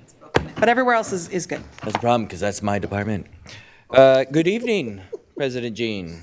Members of the board, Superintendent McCarn. Tonight, we're bringing forward agenda item 10.5, a recommendation to approve moving forward with a partial tax for the November 2026 ballot. Before we get into the mechanics of the partial tax, I want to ground this in why we're here. Our core value as a district is that we recognize our system has been inequitable by design, and we actively work to interrupt that. Our guiding principle is straightforward. Every student should graduate with the greatest number of choices possible. What we're proposing tonight is a funding tool that directly serves that goal. Here's what we'll cover tonight: what a partial tax is, the timeline we're working with to get this on the November ballot, the concepts we're proposing to fund, and how the tax would be structured. Before we go any further, I want to give you some important context for why we're here. The partial tax doesn't exist in isolation. It's one piece of a larger fiscal sustainability plan the district is working through. We have 7 strategies guiding that work. We're looking at ways to increase revenue, which is what tonight's item directly addresses. We're enhancing internal processes to operate more efficiently. We're engaging with our labor partners as collaborative stakeholders in this work. We're analyzing programs and services for cost savings. We're implementing central office reductions. We're examining all available borrowing options, and we're exploring facility efficiencies. The reason I want the board to see this is simple. We're not coming to the community asking for more revenue without doing our own hard work first. The partial tax is a revenue strategy, but it sits alongside 6 other strategies we're actively pursuing at the same time. Voters and trustees deserve to know we're approaching this comprehensively. So what is a parcel tax? A parcel tax is a voter-approved local tax applied to each parcel of property within the district. And importantly, the rate is set by a formula we propose on the ballot, not based on property value. That's a meaningful distinction for a lot of homeowners. To pass, we need more than 66.7% voter approval, a 2/3 supermajority. That's a high bar. And and why the voter survey work we're doing in the coming weeks is so important. The upside is that these funds stay entirely local. They don't go to the state, and they cannot be taken by the federal government. And they're stable and dedicated, meaning they can't be redirected for other purposes. Tonight is actually the first milestone on this timeline. We're proposing this to be the board right now. From here, we move quickly. The voter survey draft goes to the district by June 22nd, and we'll conduct that survey from the 25th to July 12th. The board will see these results on July 23, presented by our ballot team, because I'll be on vacation and enjoying time with my family. That data will be critical in shaping the final measure language. Then in early August, we hold a public hearing, pass the resolution to place the measure on the ballot, and file everything with the county. All within 18 hours, Nathaniel has already decided what outfit he will be wearing to the county office. Vote by mail, ballots go out October 5th, and election day is November 3rd. We have a tight but workable window. This slide is a conversation starter. This is not a list. These are ideas I bring forward to spark ideas. Areas where dedicated local revenue could make a real difference for our students. But we want to hear from you before anything gets locked in. So I'd like to open it up. When you think about what our students need most, what Sacramento families would want to see this funding support, what comes to mind? Are there things on this slide that resonate, things that are missing, ways you'd frame it differently? There are no wrong answers here. The goal tonight is just to get your ideas on the table. What our ballot planners need from this conversation is a sense of what this board believes the community will stand behind. And we can either do that now, or we can do that at the end. Sounds like we'll be doing it at the end. This is really helpful. Appreciate it. We're still developing the specific structure, and we'll bring more detail after the voter survey results come back.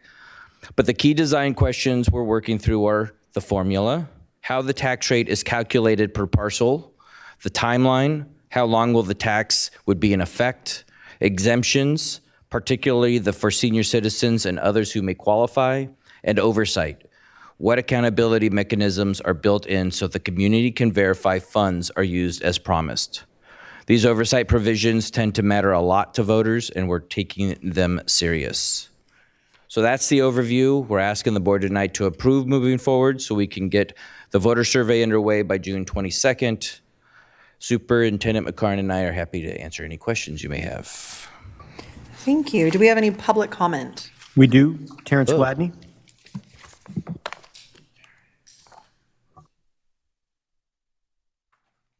Sorry, my name echoing. I was like, where's it coming from? Couple of things.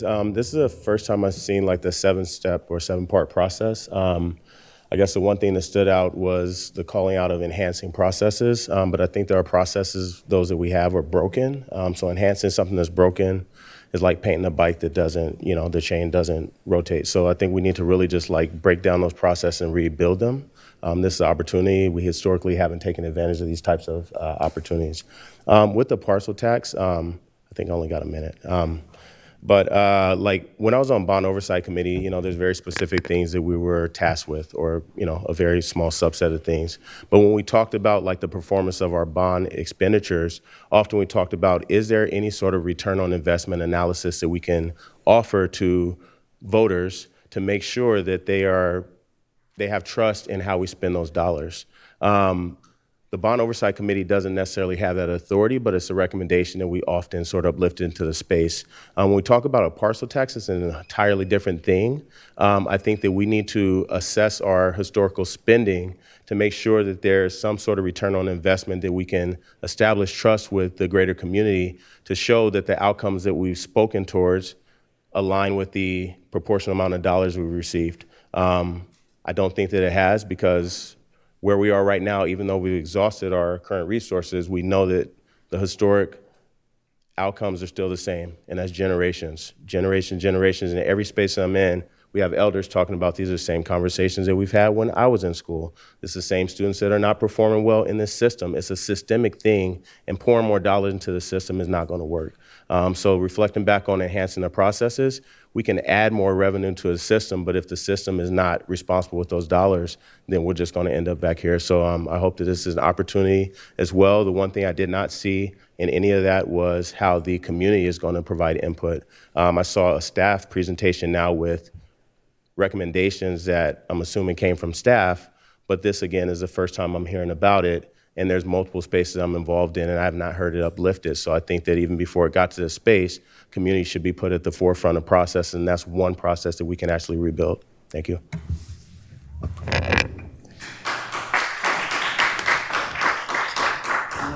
All right. Board discussion, Member Singh. All right. You want to go back to that slide with all Yes, our proposed concepts. those concepts? I'm doing this because this is what you wanted to. Yes, please. Very excited. So I'll start with this.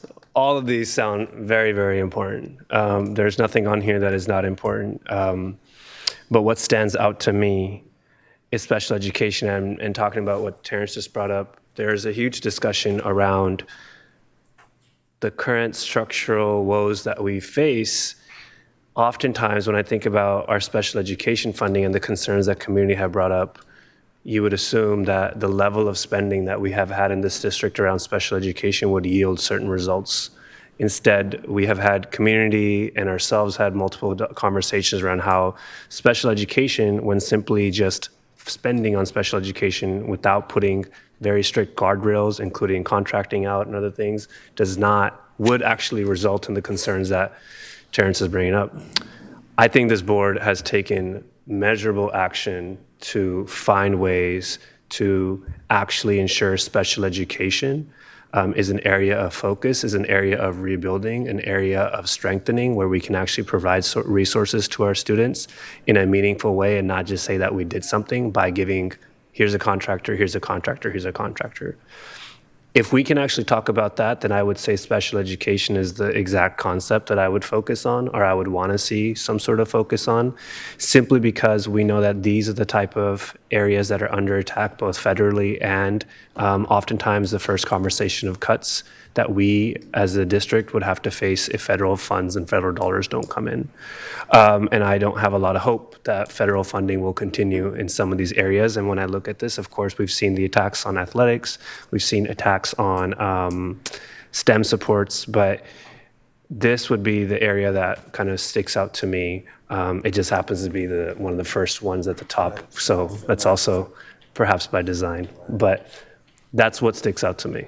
And I just wanted to offer those thoughts that I think the community buy-in is really ensuring that we showcase how we can use these funds to continue stabilizing our district, because we do spend a lot of money on special education, and that could be quite okay. I don't have an issue with spending on special education, but I want to make sure that those special education dollars are being spent to fully support our students with folks who are staffed by us, who are cared by us, and care for our students. And if that's the enhancement that we can do, and that can alleviate pressure on our general unrestricted fund, that is the exact kind of win-win situation we would need. And that's the type of framing that I would hope that we could push forward with if we were to move forward with a measure for special education. And I also want to add that I think our district has done an amazing job with money that we have garnered from our communities through our bond measures, through Measure D that was recently passed with over 71% support. And we're doing amazing work thanks to your staff, rebuilding schools, building facilities, building football fields, golf centers, you name it. We have showcased that when we get those funds from the public, we take good care of them. And I think that should buy us a lot of goodwill, even in this time of a lot of disarray and concern, as we still continue to argue over what the actual numbers are that we're dealing with. So Yeah, and kind of phrase what you're doing is we're always interviewing for our next job. And our bond work hopefully is a really great resume that shows that when we have a focused mind, we can accomplish so many things. Member Benjamin. So I want to thank you, Chris, for this. This is good. I see where the community can have input in this. I like the title is Proposed Concepts, the Tax Will Support, which means, it's a working, fluid, living thing. I even like these as kind of the survey pieces, right? I can see this being in a survey and you rank 1 through whatever to see what the community might show good interest in.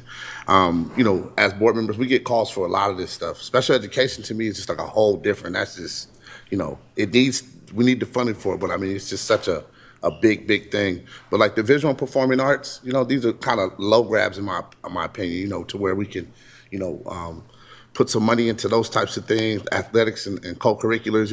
People are asking to use gyms and things of that nature. And so I see where, some of this it's tiered in my opinion, right? It's big ticket items, and then there's some things we can, put on a lower level and be able to help support. So I really like this, and I look forward to seeing, where it goes. One of the questions I had for you, you mentioned the survey. Do we have that developed yet? Is what we're talking about part of the concepts that would be on the survey? So tonight's idea is to make sure that as they're drafting the survey, which I should get next week, includes your thoughts and comments, right? I mean, we work, you represent. So your comments come in, I will share them with Dale. Scott, he's our planner, our financial planner, and putting this together. He's already test drove some questions with me, so I think taking these and then putting those, you'll see those next week. They'll go through as a BC. Excellent. As I'm looking at this list, there are 2 things that come to mind that aren't on here that I'd love to add, and it has to do something around wellness centers and the staff that does wellness, whether it's counselors, social workers, behavioral support systems, mental health supports. Student well-being is super important, and unfortunately, amazingly through COVID, we got all these great monies. We got to build all of these things that are really in danger of not being protected because we frankly aren't funded for those resources. We're underfunded as a district or as schools overall. And so I feel like something around wellness centers or that need is important. And then while special education, that was the one that I looked at as well. I'm wondering about the multi-tiered systems of support, the reality that we have this proof of concept we're working on, this plan we're developing, and it's going to be really hard to move that forward without dedicated funds. And the fact that part of the hope is that the MTSS systems would actually start better meeting student needs so that they aren't being put into that tier 3 special education, but we actually have tier 2 supports that are meeting needs more effectively. So those were the 2 that came to mind. The other one is, while my heart loves everything on this list, I think it's really important we prioritize student learning, student success and achievement. And what students need to learn is the additional supports when they're not getting it, and their emotional and physical and other needs being met so that they can learn. So those were the things that came to mind as I was looking at this. Member Rhodes. I'll keep it very brief, Chris. Special education for me. This is one of our biggest cost drivers in the district. Also, it's one of our most underserved demographics and department that needs some of the most care. So, very simple, special education. And Member Nangitha.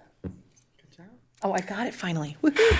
Okay, so I have a question related to, there's language on slide 5 that says a parcel tax is a voter-approved local tax charged on each parcel of property in the district. Rate is set on a formula proposed in ballot, not property value. And so the picture that is painted in my mind is that somehow the taxes will be coming to us. So I'm confused on if it's on us or if it's on citizens and constituents. And if that's the case, if this is taken to Sacramento County, not everyone in Sacramento County can vote on Sacramento City School Board. So I'm a little Okay, so how it would work is we have a boundary.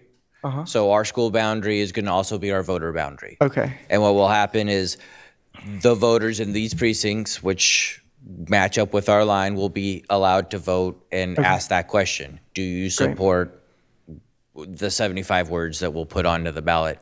Okay. What we are asking is to tax a property owner. And it's how are we going to tax a property owner is going to be part of the survey. Okay. And how are they willing, what are they willing to pay? What is the comfort level? So is it $75 a parcel? Or is it 12 cents a year per square foot? Now, if you do it per square foot, everybody pays their share, right? If you have a lot of property, you pay this. You have a little property, you pay that. If you have a flat $75, I'm paying $75, you're paying $75, Target is paying $75. So those are the things that we want to survey and find out. There's pros and cons to everything, right? Going square foot, there could be a reaction from a business community, right?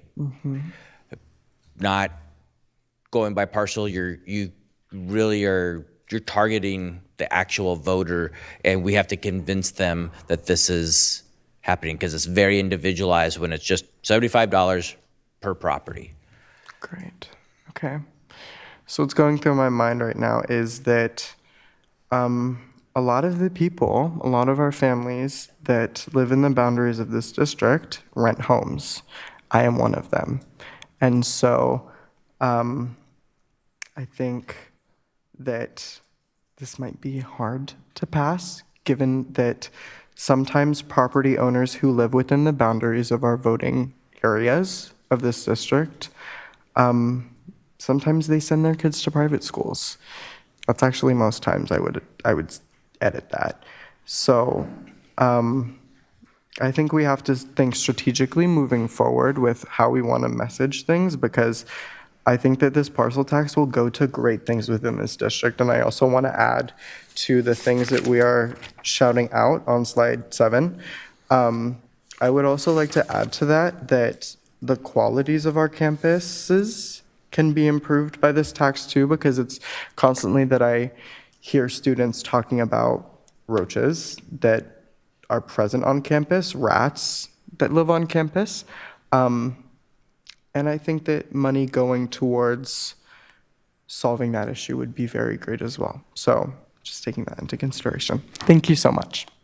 Yep. There's, I think, on the renter part that you ask is, it is a property owner decision, but it's not. The property owners are paying, the voters are voting.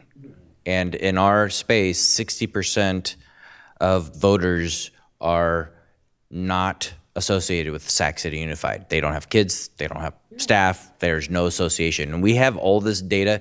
Elections are art, right? Campaigning is an art. This group certainly knows that.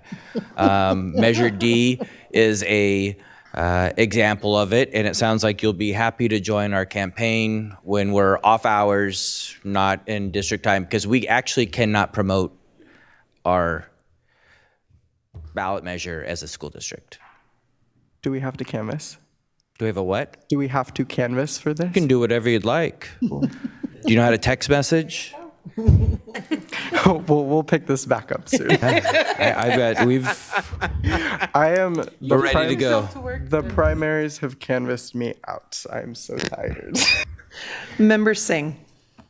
Chris, that reminds me, if you could explain, because the word bond has been mentioned, if you could explain how the bond measures that we have passed, how those are specifically for improvements for our facilities, because I think when I see some of the stuff on here, I'm like, well, some of this falls under some of the bond stuff that we have already passed. Like, I know not specifically, but hey, does the bond measure help build a class state of the arts visual performance art center? I think so. We've built some really amazing stuff. We've built athletic fields and other things. So I think when I see some of these things, I actually see how the bond measure has supported structure. So maybe clarifying how that stuff has gone into place, and that's the money we need, and that's already existing to improve buildings, and this is a whole different concept. Yeah, so the bond measures they're accustomed to seeing are strictly for facilities, by law, no choices, no operations. What we're asking in those, when you see visual performing arts and athletics and special ed, it's the operational aspect. So we're asking to supplement our operating budget with a new revenue, right? So, and it can be spent on anything so long as it's written down in the ballot. Similar to how the facilities bond works, is it's got to be written down so we're not just spending it on anything facility-wise. There's some focus to it, and this will have some focus to it, but it is not the same thing, because we'll continuously go and ask for a long time reauthorizations of bond measures. This has a time limit. Well, you guys it could be, we don't want to put any time limit on it, but I would recommend you put 5-year time limit on it. And it's an every year thing. The bond is as we ask. Thank you. All right, thank you so much. Well, we do need to take an action. All right, what is the official motion that we are? You're agreeing to let me keep going. Okay. To agree to let Chris keep going, and I'm assuming that includes the survey and putting all the information together to bring us something on July 23rd. Yes. Member Navarro is jumping in.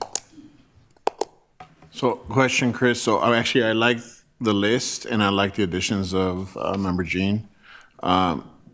On slide 5, you mentioned the passing rate was 66.7. So I'd heard that if a community decides to do this, then we only need 50% plus 1. But I just have a question in terms of also the deadlines for on slide 6. So I like the idea of us doing the polling, right? So then if a community organization or a community out there wants to start like a gathering signatures to put this on the ballot themselves, they would have to have all that done by August 6th, right? I'm not as overly educated in how it can be done outside of the public system. Yes, a community initiative would be any petition, and it would be acted like any other state petition would fall. 50, is it 55%, or can it be 50 plus 1? So okay. It's a new rule also in partial tax. It's not something that's always been allowed, and I think the Supreme Court has just kind of test driven it.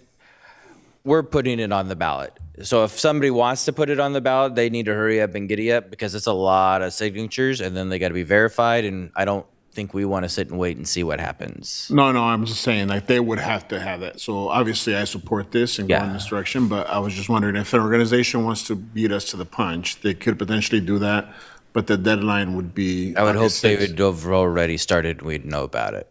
Yeah, no, that's true. I'm wondering, is our next steps would be gathering the support through a campaign, letting a campaign help support us in this, and going out and getting the word out. 66.7 is a lot. Yeah. The district went out in 2016 for a partial tax, and it missed by 0.5%. Okay, so we can do it. It can be done. It's possible. Measure D passed 74%. Yeah, well, and so a question about that. Actually, no, I don't have a question. I did have a question, but I forgot. So We have a very supportive community. We just need to show them the plan. And I think with the fiscal plan that we showed in the slide, having a focused approach with what this will do, we have been supported. And I think if we work hard, they'll support us. I remember. So what is the passing that we need for a bond measure? Is that one just 55? 50%? So that one's 55. Yeah. Okay. All right. Those are the questions. Thank you very much. All right. So a roll call vote for Chris to keep working. Oh, student preferential vote. Oh, do we need a motion? Yes. Who would like to move it? And do we have a second? I'll second. Excellent. Student preferential vote. Aye. Thank you. Member Jean? Aye. Member Benjamin? Aye. Member Navarro? Aye. Member Rhodes? Aye. Member Singh? Aye. Member Ibarra? Aye. Thank you. Thank you so much. Thank you. Moving to 11.1, the 2025-2026 Local Control and Accountability Plan. Welcome, Mary. Good evening. Deputy Superintendent Hardin Young. Good evening, President Jean, members of the board, and Superintendent McCarn. Given that Dr. Eldridge, our Executive Director, and Chief Academic Officer Finley were not able to join us tonight, they collectively prepared a pre-recorded presentation proposing the adoption of the 2026-27 LCAP and sharing the plan to transition the LCAP work into the academic office in the future year.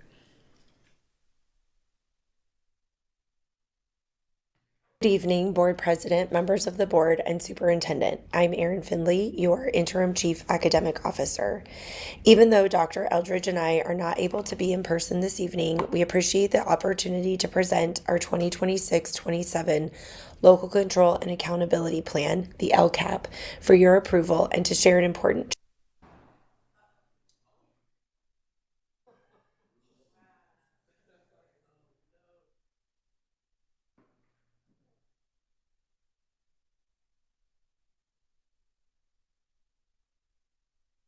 Good evening, Board President, members of the and Accountability Plan, the LCAP, for your approval and to share an important shift for the leadership of the LCAP in the new school year.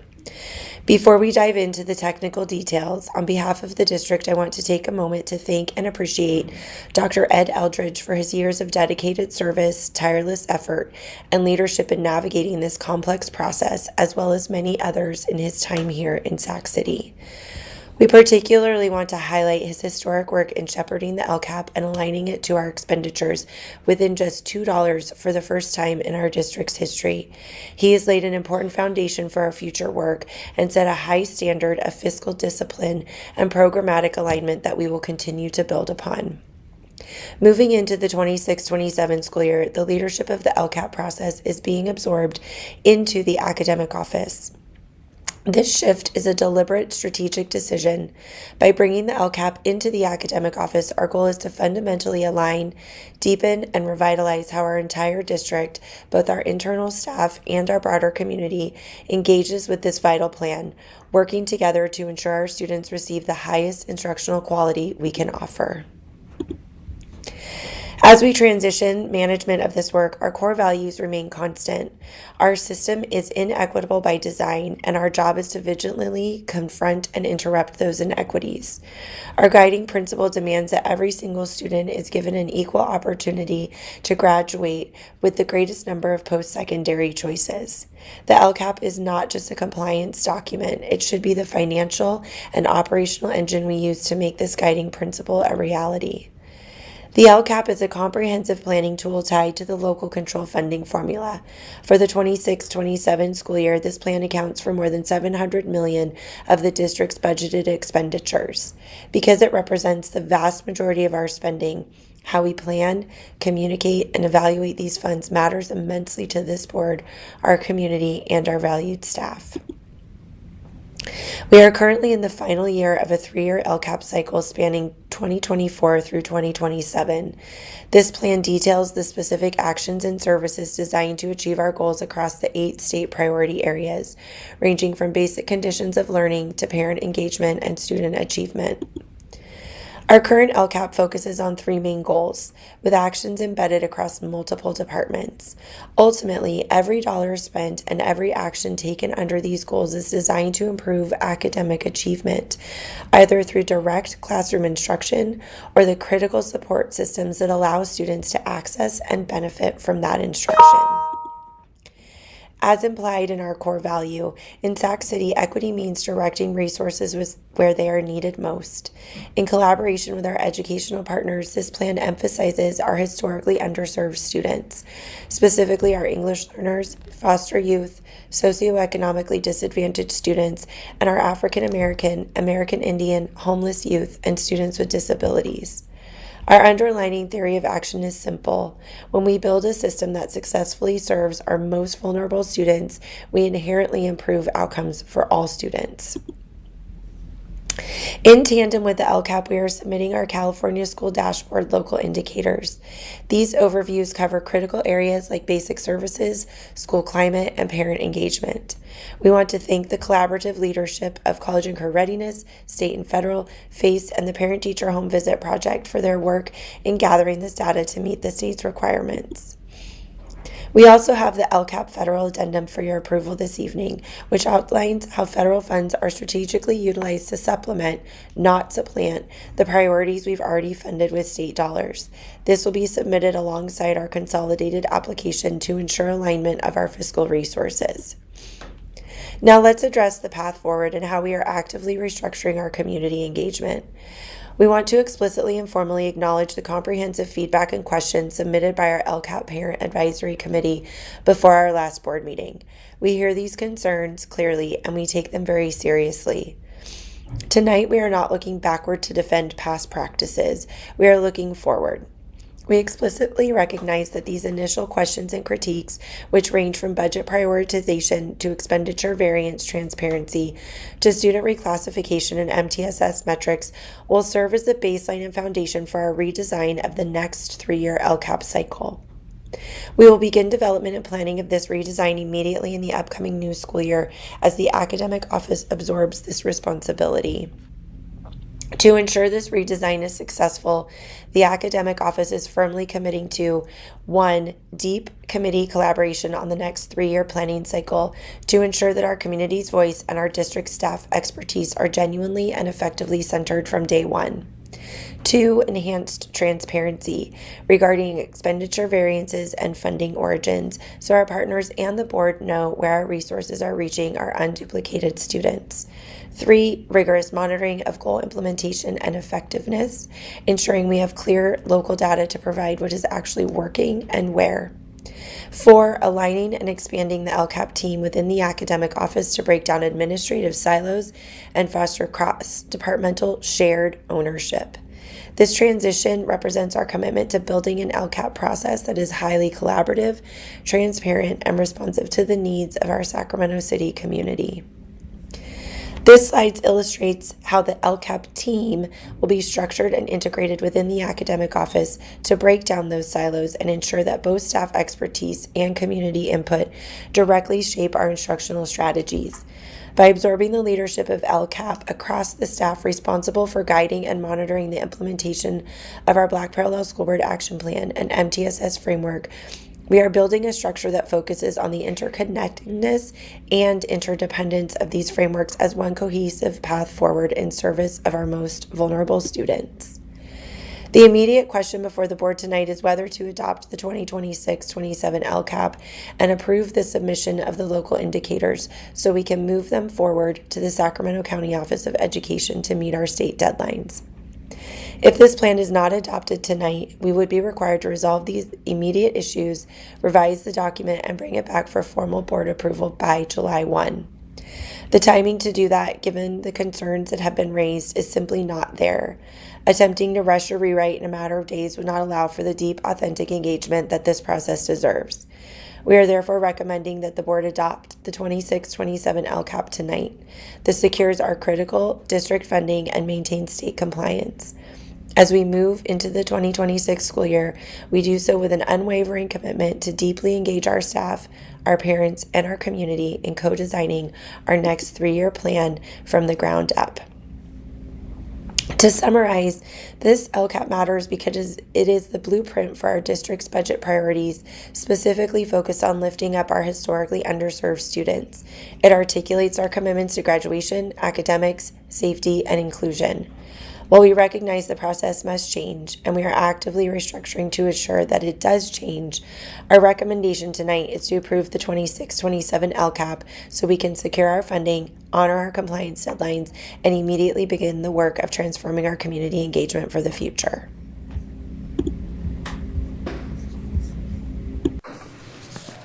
All right, do we have any public comment? We have one speaker, Terrence Gladney.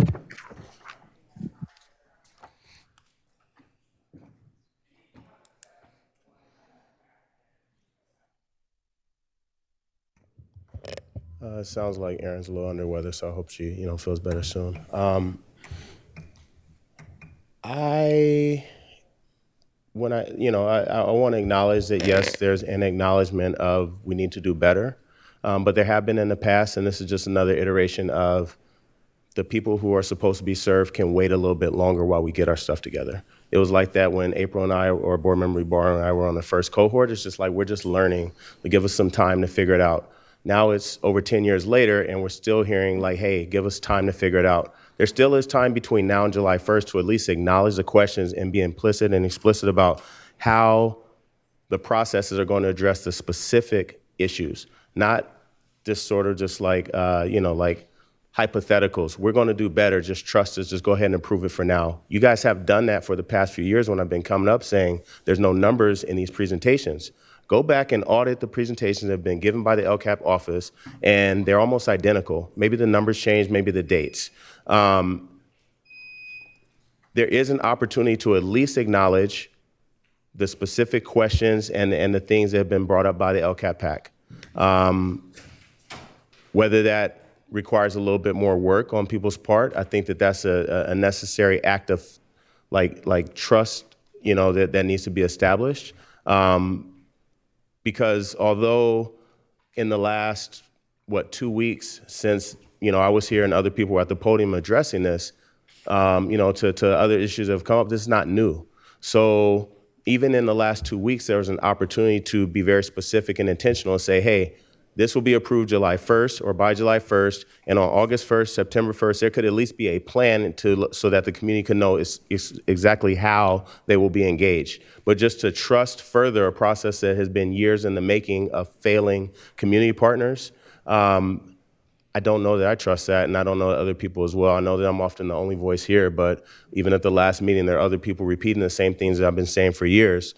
So I think there is an opportunity to, for once, just say, you know what, we're not just going to accept good enough and we're going to demand more. It's going to require a lot of moving parts, but that's what the money is there to serve. Like, that's why they moved things out of categoricals, because they were trusting local education agencies to do better by their communities. As they said, we know better at the local level how to serve our constituents.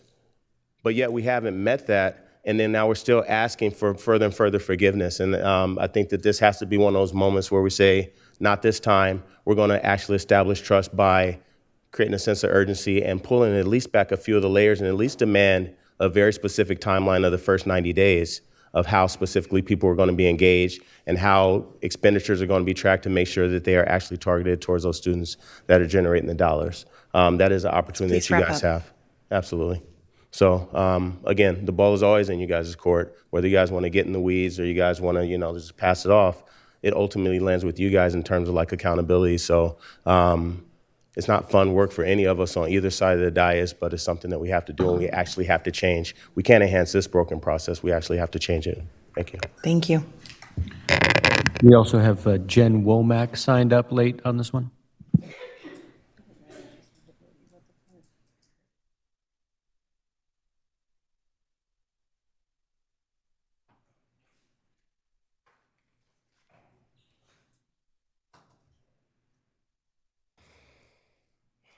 Good evening. So a large error that I saw, well, I don't know if it's error intentional, but after the PAC had its last meeting, the amount of planned budgeted expenditures for next year almost doubled. It's showing that we're planning to spend more than the revenue that's going to be coming in. How does that make sense at all? Well, we're on the verge of insolvency. So also with the unduplicated student count, the entire LCAP doesn't have the actual count of unduplicated students or the breakdown of the percentage for unduplicated. It has it broken down into categories, but some of them do cross over. And if we are supposed to be focusing on the unduplicated student, why is so little money in comparison to other areas being spent on EL students? Those are just big, huge red flags that I've noticed. So also the May 1st draft changed in the amount that it has posted online versus what was originally posted online by almost $100 million. So, yeah. Thank you. All right. Board discussion.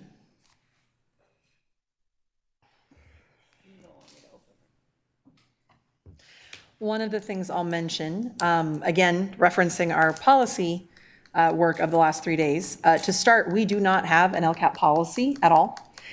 Not at all. And there is one that CSBA has given us that specifically dives into what we expect the LCAP to do, what the advisory committees who provide input should look like, how it should be developed and people consulted on it, how it should be adopted and submitted, how it's revised, how it's monitored. So we've got a lot of policy that'll be coming our way from CSBA on that. The second piece of this is that the LCAP is specifically referenced in the board's vision policy and philosophy policy in the updated version that CSBA is recommending that is currently missing from ours entirely. So one of the things I've noticed so much is been a little confused about is just how siloed our LCAP is and how separate it is. LCAP should be the core and the heart of how our money is being spent, connecting what the board's vision and ideas and mission is, connecting the needs of the students, connecting the money that's being used. And because of how uncertain our budget has been and how much the numbers have fluctuated, I know that's put a lot of strain on the LCAP being able to do its work. So all of this comes together, and I'm looking forward to having clear policy and working with staff to update how we go about doing our LCAP. So that's no questions there, just comments on how much we do need to change how we do this. Are there any questions or comments? My questions would be for Ed. He's not here. Okay. Member Benjamin. Yeah, my questions, as Board Member Ibarra said, are for Ed, so he's not here right now. But let me say this, on slide 9, I'm looking at this and it's like we keep getting this community voice that comes up here and they feel like they're not being heard. And, you know, this is that space that they should be being heard in. And so I'm looking at slide 9 and it's like the 3 bullets, there should already be deep committee collaboration, right? There should already be enhanced transparency. There should already be rigorous monitoring. And so for these to be what we're gonna work on after, what'd you say, 10 years? Like, we should be past this. And so it's time for a plan. We need to see a plan on how the LCAP, how they're gonna go out and engage, like an actual plan we need to see. Not theoretical things, but an actual plan. We keep getting this. Every time the LCAP comes, here comes, you know, different people coming up talking about how their voice is not being heard. And to President Jean's point, this is the core piece of how our money should be being spent. And so at this point, these 3 bullets, I mean, they're good in theory, but we need an actual plan. I want to see an actual plan. And so, you know, I personally would be recommending, you know, you bring this back with a plan, and then we can vote on it. That's how I feel. So thank you. Member Nangita. I'm going to piggyback off of Member Benjamin's statements because I'm sure everyone is aware that the Student Advisory Council, like in Ed Code, LCAP PAC is supposed to have student voice in it. But we have been approached by Dr. Eldridge twice in the past year that we've had meetings, and there has been nothing related to our input on the findings of the PAC. There's been nothing, especially in the last kind of quarter that we had, there was just no discussion with us. And it is to my knowledge also that there is no student member of the LCAP PAC. And so I think that, just kind of echoing Member Benjamin's statement, we need an actual plan. We need a plan for students to be involved in the process, because none of us would be here without students, and that's just not happening. I've been to LCAP PAC meetings, and there is time for public comment, but I feel that when students are there, there's just go back to the last board meeting where LCAP was brought up, or, I'll follow up with you next time, and there's no follow-up. So I also would like a plan where students are centered and invited in or approached in an appropriate way and highlighted, because it shouldn't be happening. And it's not just me who has this opinion, it's the 19 plus members of the Student Advisory Council who also share this opinion. So, yeah, thank you. I will entertain a motion.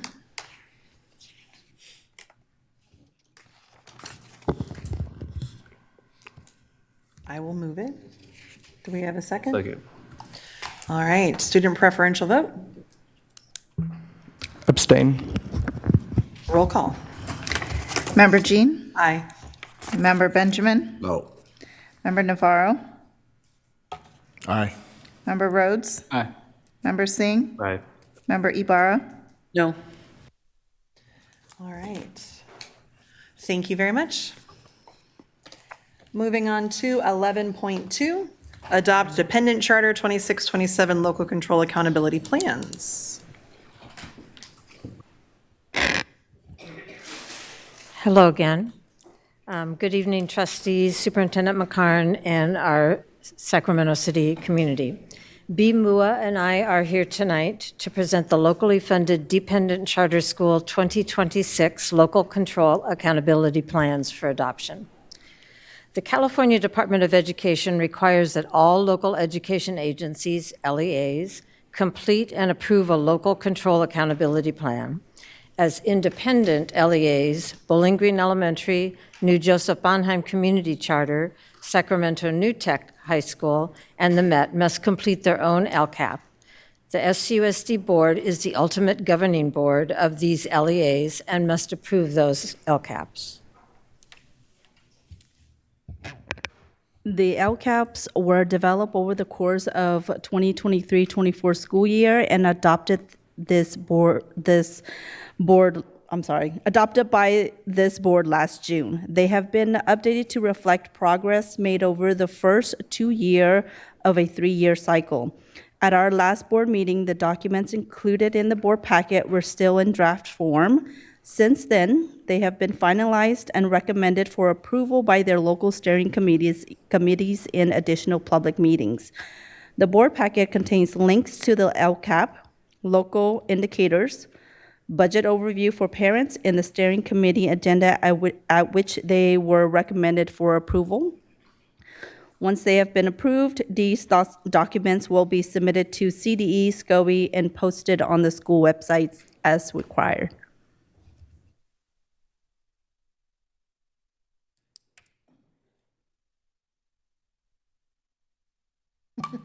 Thank you, sorry. Do we have any public comment? We do not. Do we have any board discussion? Hearing none, I will entertain a motion to adopt our dependent charter LCAPs. I'll move. Thank you, Member Singh. Moved and seconded by Navarro. Student preferential vote. Abstain. Roll call. Member Jean? Aye. Member Benjamin? No. Member Navarro? Aye. Member Rhodes? Aye. Member Singh? Aye. Member Ibarra? No. All right, thank you so much. 11.3, adopt fiscal year 26-27 proposed budget for all funds.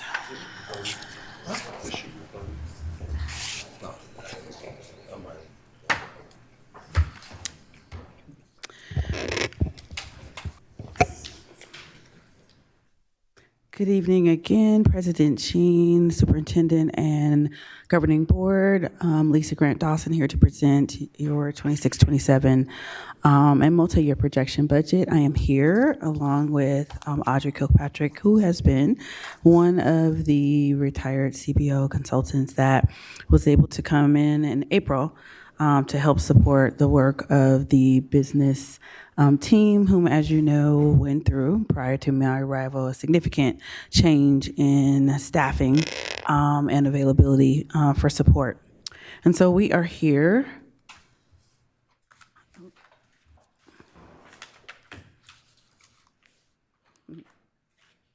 Okay.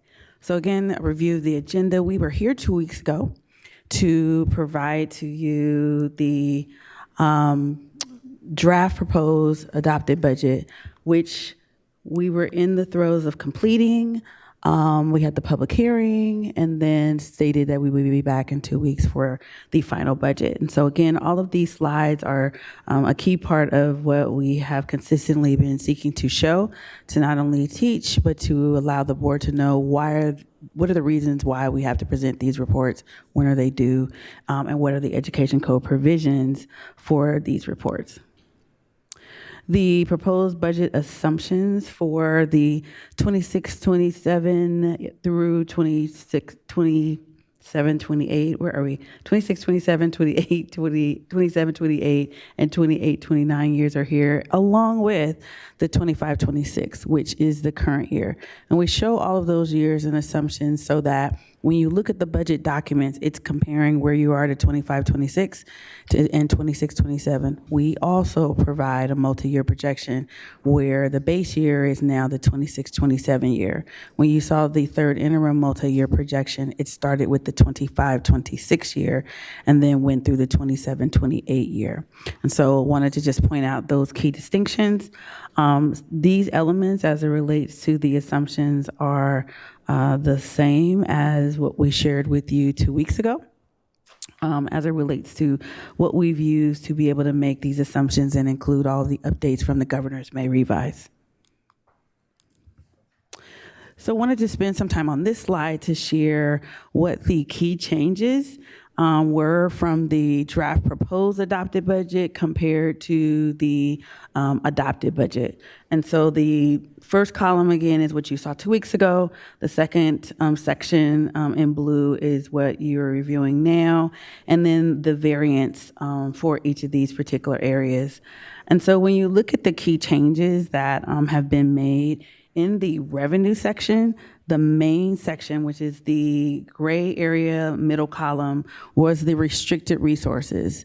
Later in the presentation, we highlight this again. We shared with you that we would be adding an additional revenue stream that was included in the May revise, and that is the Learning Recovery Block Grant. There's approximately $5.3 million that the district would be eligible to receive, and so we have now included that amount in the budget for revenue. So that was the main change in the revenue section. The coinciding expenditures, so although there aren't specific expenditures for this particular grant yet, we have parked them in our resource, object code 4399. That allows those resources in that budget to be developed, and that won't happen until after the actual budget is adopted. And you'll begin to see that resource cascade into the areas of focus based on the district's decisions about how we use those resources. The remaining major changes going to the third section are things that you do once you have all of your numbers set. So we are calculating our indirect costs. That's based on all of the restricted resources in which we are able to add an indirect cost. What does that mean? Indirect cost is if we have resources, there are still support for how that budget gets managed, the staffing, the payroll, the payables, and there's a percentage that restricted resource, and depending on the resource, that indirect costs or general administrative costs comes back to the district to help support the cost of managing that particular resource. So those are resources that are coming in. You also have obligations that the unrestricted general fund in this case are required to do. So you see that in your transfers in. There's money that's coming into the unrestricted general fund and transfers out. Because again, the general fund is the house and it supports and has relationships with multiple funds within the entire district's category and catalog of funds. So with all of those changes, this helps us to set and finalize what the adopted budget as presented will be. The last component that you see that changed, again, I'm in that third section where it says contributions, and there was a reduction in the unrestricted general funds contribution of $3,773,000. Now that changed because when we finalized the ongoing major maintenance resource, that's resource 8150. It's a resource that's funded by 3% of the total expenditures in the general fund. That's unrestricted and restricted. We multiply that by 3%. That's the resource that the education code requires the district to fund to support our facilities. So this is an area that Mr. Ralston uses to be able to support upgrades, repairs, and other activities through all our facilities. Now, 3% is not a lot when you look at all of the facilities that we have. So we're still at the floor in that area. But once we balance that budget based on what we had finally, we were able to reduce that contribution down. And so that's why you see that adjustment go down in the unrestricted and then the coinciding change in restricted. So that also is shared with you in a bullet on the side as far as the major variances, again, from the proposed to adopted. When we're looking at our multi-year projection, again, as we shared with you, that we would still be looking in the first section, 26-27 of adopted budget, that we still would be adopting this budget with a deficit. So the deficit, again, is still the same as you saw 2 weeks ago. And that is at the first column where it states fund balance reserves. So it's the fourth square section underneath the blue area that says net increase or decrease. So that's what we're projecting the 25-26 year will end. We also talked about, based on what we're seeing with our revenues and expenditures, we do expect that number to get better, meaning go down. How do we know that? We're looking at where our current expenditures are. We're looking at how we're closing out our purchase orders and requisitions.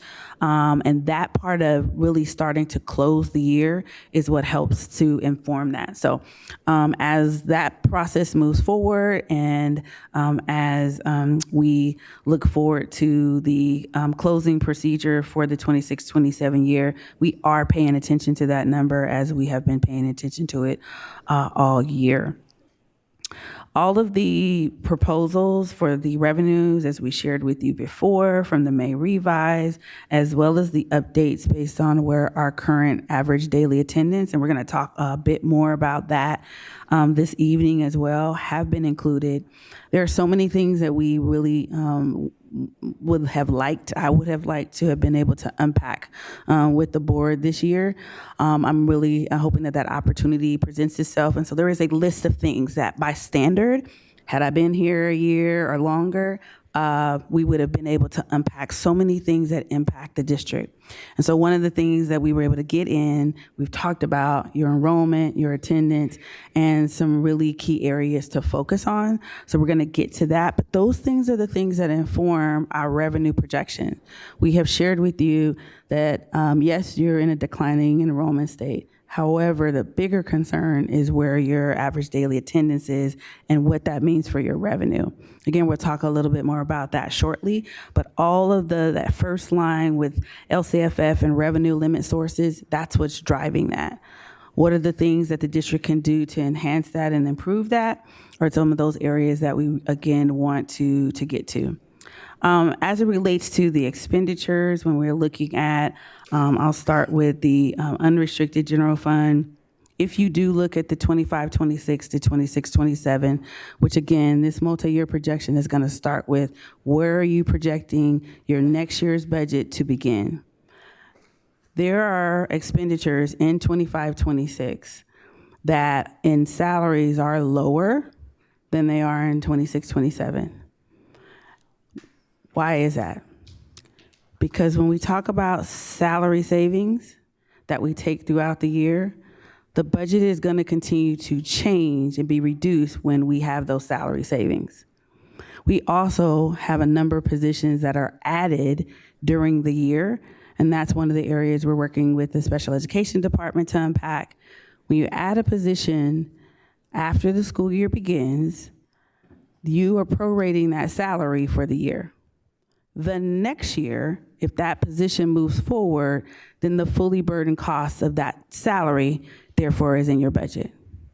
And so with all of the shifts and movements that happen in the prior year in 25-26, those areas are being realized. And so we will be sending out and sharing a memo to begin to explain that and to also show when those positions were added, why they were added, and how that impacted the budget because of the proposed changes from year to year of having a salary that starts in a year at a partial year, and then the next year, your assumption is that if that position is going to be filled for the whole year, then you have the budget responsibility for the year. So that being said, when you're looking at these areas, which again, there is a lot to unpack, you are still seeing, as we showed you 2 weeks ago, the reductions in books and supplies. You're seeing reductions in other services and other operating expenditures, which all came from the activities that were implemented with the 20% reduction, as well as the reduction in staffing. We also shared with you, and as you saw in the assumptions for the increase in salaries are already also listed as we shared with you in the previous week or 2 weeks. Just going to do a quick time check. Yeah, I see, sorry. Okay, we're going to get there. So the last slide just shows you that we did add, there we go, that we did add the additional revenue. Our ancillary funds, again, have not changed much from what you saw last year, but we did talk about areas that when you look at the last column and ending balances that are would be a concern because it means that several funds are operating very, very tightly. So therefore, any changes in expenditures can impact those funds. In the event that those funds, like for instance, child development, or adult ed, reach a place where they are spending more than what revenue they're earning, the general fund is obligated to make a contribution. There is a contribution in the budget for the adult education fund, but as we shared with you last board meeting, it has gotten much smaller than what it has. So therefore, we have improvements there. Cash flow projection, we are having a hard time with this clicker. Let me go back. The cash flow projection is also updated there for you to see. We're still projecting to end cash in a positive $28 million. And lastly, one big change that is important to note is our method of how we're going to have to manage cash flow with the advance property tax. The constitutional advance has changed since we saw you 2 weeks ago.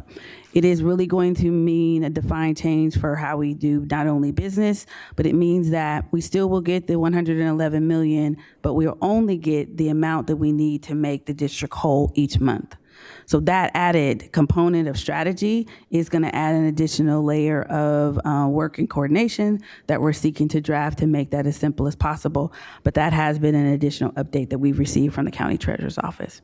So I'll now turn the rest of the presentation over to Ms. Kilpatrick. Well, you landed right on my slide. Thank you. Appreciate it. Perfect. So I just wanted to talk a little bit about the average daily attendance and a revenue opportunity that the district has. Currently, our attendance, average daily attendance is about 91.7% for this year.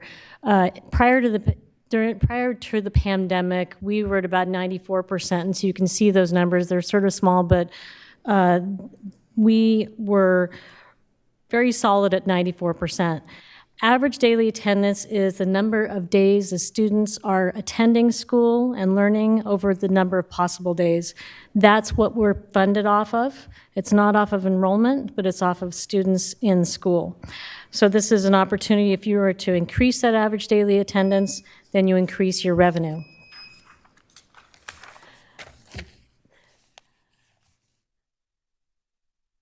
Yeah, you got to get to my impact slide. Okay. Thank you. One more back. Okay. So there is a slide that talks about projection scenarios. If you are to increase our percentage ADA rate, okay? So if that were to go from 91.7% to 94%, and we're currently on a three-year average, we would generate, if we were to do 94% in 26-27, we would go up about $5.8 million. If you continue that over the next 2 years, you would add another $11.2 million and $13.8 million.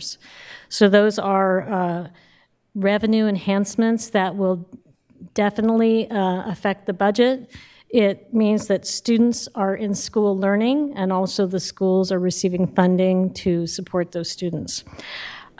This is something that also affects other state and federal programs. All those programs that are funded off of ADA would also generate that increased revenue. One of the areas that we saw with an area that we should be looking into, actually we should look at revenue enrollment every month, especially during the beginning of the month. When we project our enrollment, we want to make sure that we hit that target. And so we've been looking at current year enrollment compared to historical. And we've seen a dip in the second month this year of about 200 students for elementary, about 100 students at high school, and middle school is remaining relatively level. Unfortunately, this year, we didn't have any kind of recovery plan or researching it to look at those areas where we were going down. And so that's one of the areas that we would benefit from researching and finding out which schools are going down during that month. You typically want to see it steady, if steady, not decreasing too much, because you are funded off your P2 fourth or fifth month ADA. We have to look at strategies to be able to keep our students in class and to also increase our enrollment. So that would be one of those areas. If you look at that and compare it to the 24-25, we did drop a little bit, but it was limited. And I think that there was just something that happened this year versus last year that would have benefited from some research to find out why, specifically those schools. Just as there's a lot of numbers on this page, but this is your main driver of our base and supplemental and concentration funds. ADA has an impact on the district. The left column that talks about your your average ADA is what drives all of that funding, your base, supplemental, and concentration, to come up to your total of $263 million this year. You go to the next one for 26-27, again, that ADA is driving all of those revenues, and that would be $275 million. Increasing that ADA would increase this number, and that's what we're sort of trying to show the board, that increasing the ADA percentage by any amount is going to increase your revenues overall. We have 27-28. LCFF summary, and again, it's the same way. It's $286 million. And then the next slide is 28-29, and that is 295.8. That is based on current year projected ADA Any kind of increase would definitely benefit the district, and we're talking about those strategies for increased revenues. This is your main driver, which is ongoing funding for students.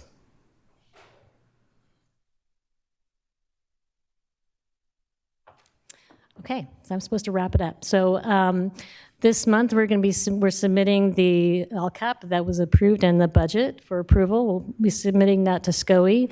We're continuing our audit prep work right now. We are closing out all purchase orders and things like that to try and get ready for our year-end closing.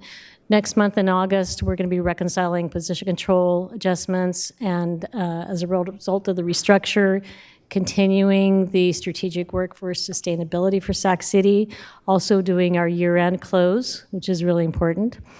September, we'll be presenting the unaudited actuals for 25-26, and in December, the 26-27 first interim presentation, and then the final audit will be presented to the board in January for 25-26.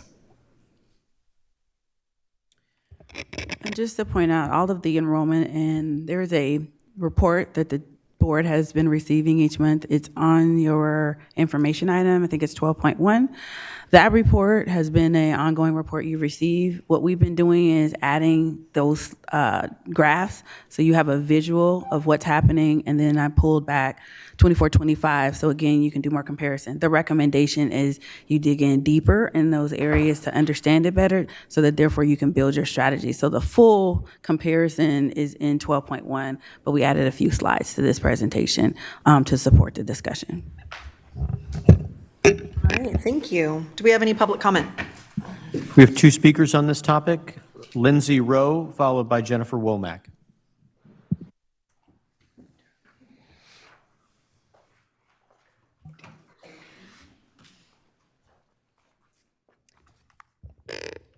Hello. My name is Lindsay Rowe. This is my 6th year at SUSD. And I just kind of want to give a teacher perspective. These numbers are terrifying. If we look on page 140 of the proposed budget, right, total available reserves, negative $283 million. That is a crazy number. $0 in our reserve for economic uncertainties across all 3 years. And then if we look at the cash flow worksheet on page 144, it looks like in December, our beginning cash balance is negative $7.5 million. So I don't know how we're going to make payroll with that negative cash balance. So let's see. So my question is, when and where is a plan with numbers attached? How are we supposed to find hundreds of millions of dollars to fix this unrestricted funds deficit? I have alarm bells going off in my head. It kind of feels like we're on a speeding train toward state receivership with these numbers, and we need extraordinary measures to slow that train down, much less stop it from crashing. And I know these choices are hard, and the thing is, we're running out of time, and we need to act now. So please, for our staff, and most importantly for our students, if we can come up with a plan ASAP, I would appreciate that. Thank you. Thank you.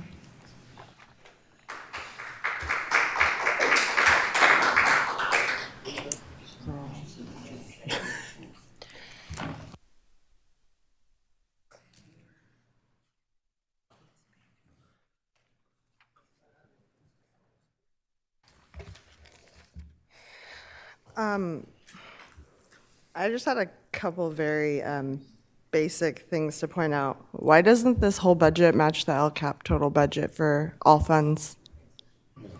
And also, why is there still a projection for the LCFF for 25 and 26 when the principal apportionments have already came out for P1? So we actually know some of those numbers, not just assumptions for them. And right now it has that, somewhere along the lines of that the lowest ADA that we get is for 7th and 8th grade is the lowest that we get, and it's around $5,491 per ADA. And the highest one that we get is actually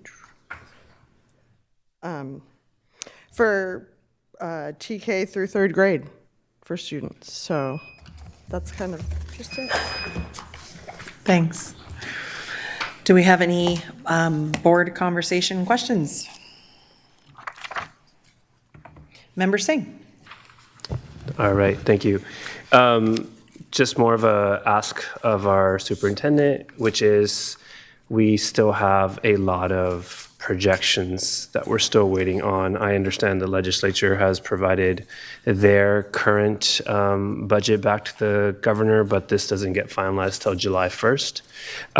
That can largely shift some of the assumptions that we're working with while also giving us some time to further flush out the numbers so that we can get a more clear picture. So my ask is to get a 45-day revise on our budget, preferably, if possible, at the first August school board meeting that's coming forth. I know that won't be ready by July simply because that wouldn't be 45 days.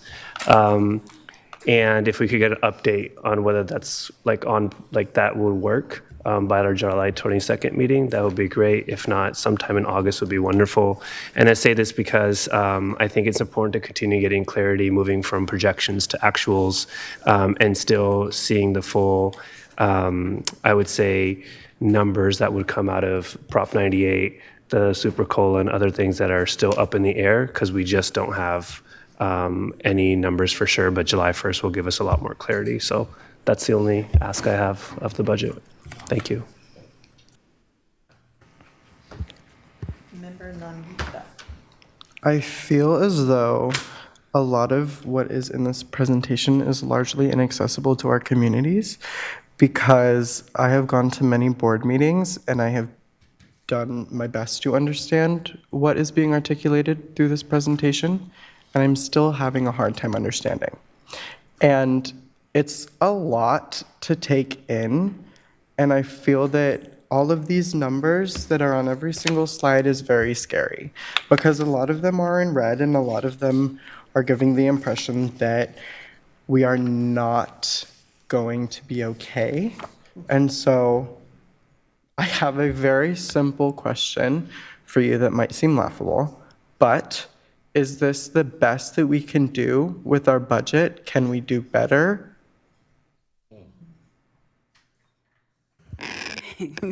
Thank you so much for that question. So we'll also address Member Singh's question as well. So is this the best that we can do with our budget based on what we have as it relates to strategies and reductions? Yes. So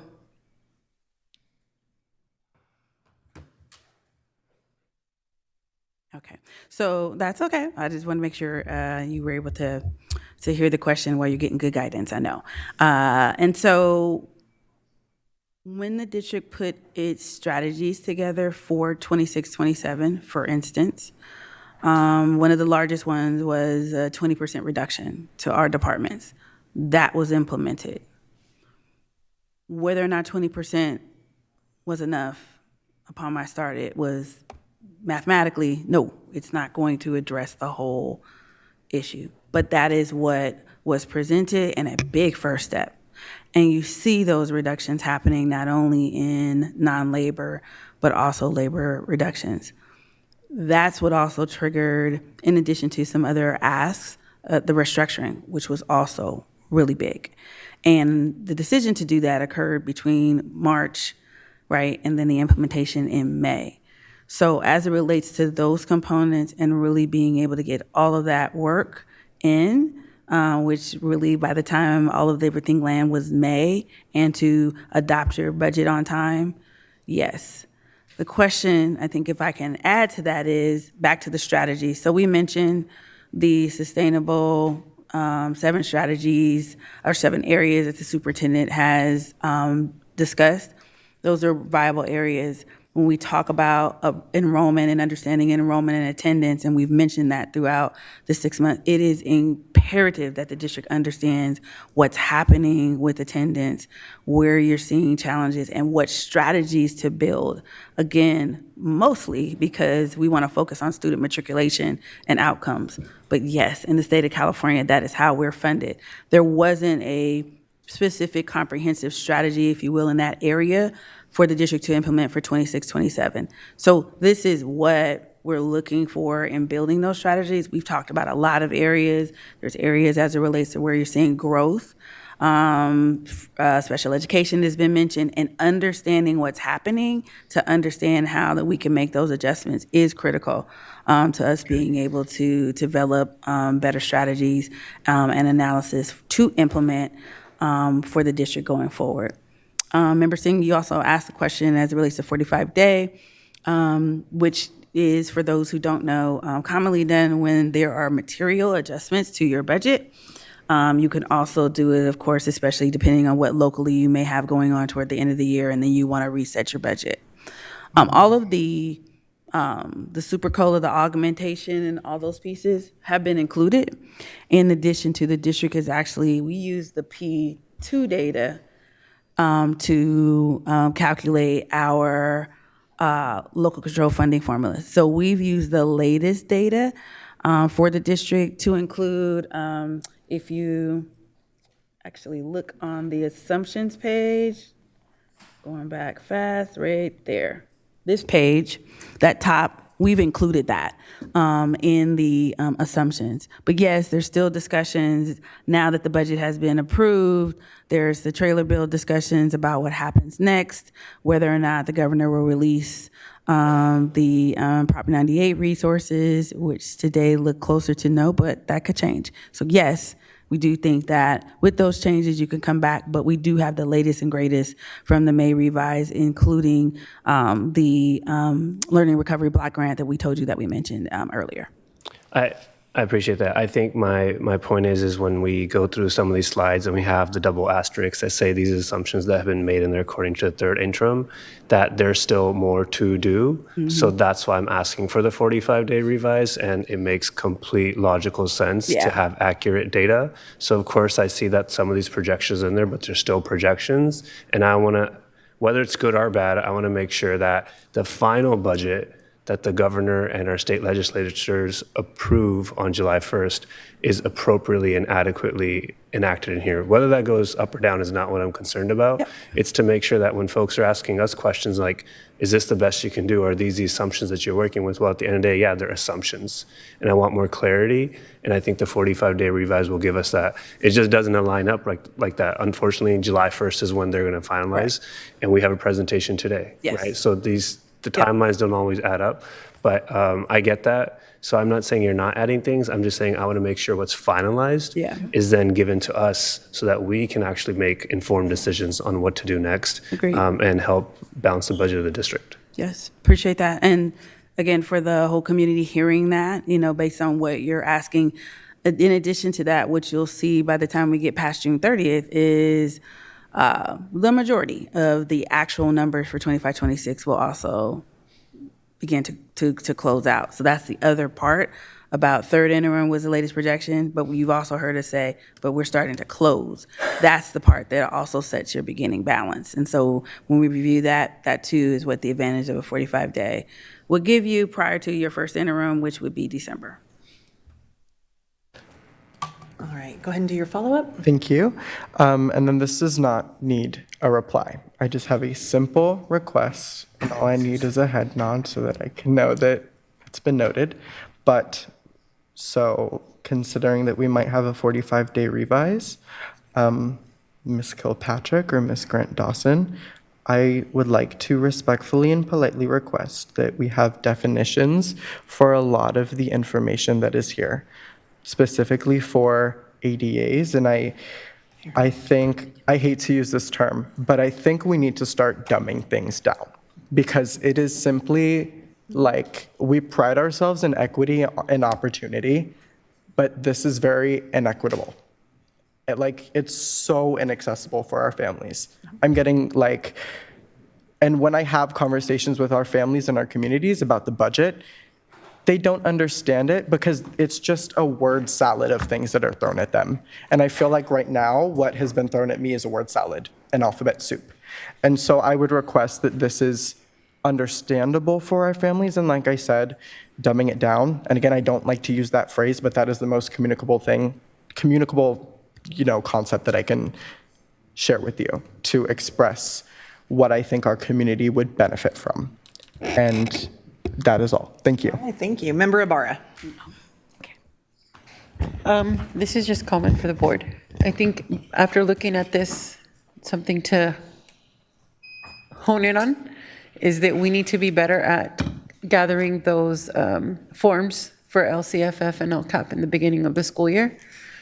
When that first rolled out, I think that it was done very great. And I don't remember, it's been a few years before schools asked me to do it, if I'm being honest.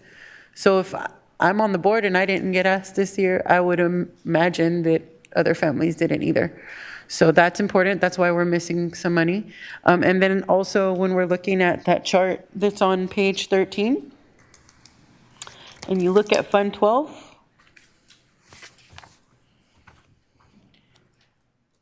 that's a telling story. We keep every year going back to preschool and early learning and expecting a different outcome. So we have to change that. That's it. So I have on mind the 3 questions I brought up last time. The first one around maximizing every funding source. And so in tonight's presentation or in tonight's meeting, I've heard of the idea of a parcel tax and the idea of dedicated funding to priorities for our students' education. I've heard the idea of attendance and what does it mean to help remove barriers for students coming to school, attending school, being in school. And I've heard, and Member Ibarra, thanks for pointing it out, the reality that we need to ensure that students are identified for funding so that we can make sure we get the resources to meet their needs and that all of these things can increase revenue. The thing is on my brain and is hard is my second question, which is about our expenses and are we cutting, are we reducing, are we deferring, and how in a perfect world, I really wish we had gotten a presentation of our budget and okay, here's that targeted number and here are our options for our expense reductions, our expense cuts, our expense referrals. And so I anticipate continued conversations over the summer and a more specific plan with numbers so that as we look at the 45-day, as we look at our unaudited actuals in September, and we see what this school year, with all of the intensity of our budget, where are we at? And what are the deep conversations we have to have about changing the structure of our budget that continually says there's $700 million and some change coming in, but $900 million and change going out? Like, what does that mean?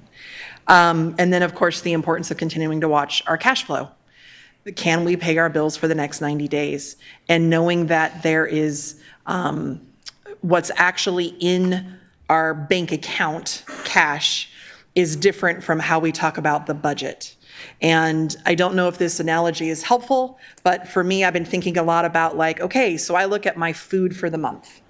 And there are groceries I am purchasing. I might be getting like a home kit service source that I spend some money on. I might eat out. And I've budgeted what's going to be in those areas. But if I look at the cash in my bank account, if there's no cash, I'm probably eating what's in the cupboard rather than going out to eat. Or I'm pulling out my credit card, which now means I'm paying interest. And we don't want to do that. We need to change. So the budget and looking at what's coming in and what's going out is separate from what's actually in the bank account, as weird as that sounds. And so we've got to keep an eye on all of that. So thank you for the updated cash flow through May. The conversation of when does the cash become an issue is one we will continue watching, because if the cash runs out and we can't pay bills, we are in an untenable position. So we will continue maximizing our income and looking at every expenditure that can be changed and go from there. The last thing I will share is that because of statutory timelines, we are essentially required to approve a budget so that we can actually receive the funding that our school district needs for next school year.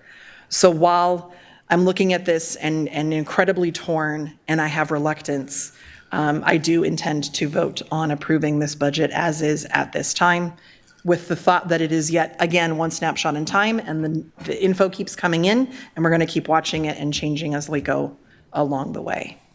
And with that, I will entertain a motion to approve this budget.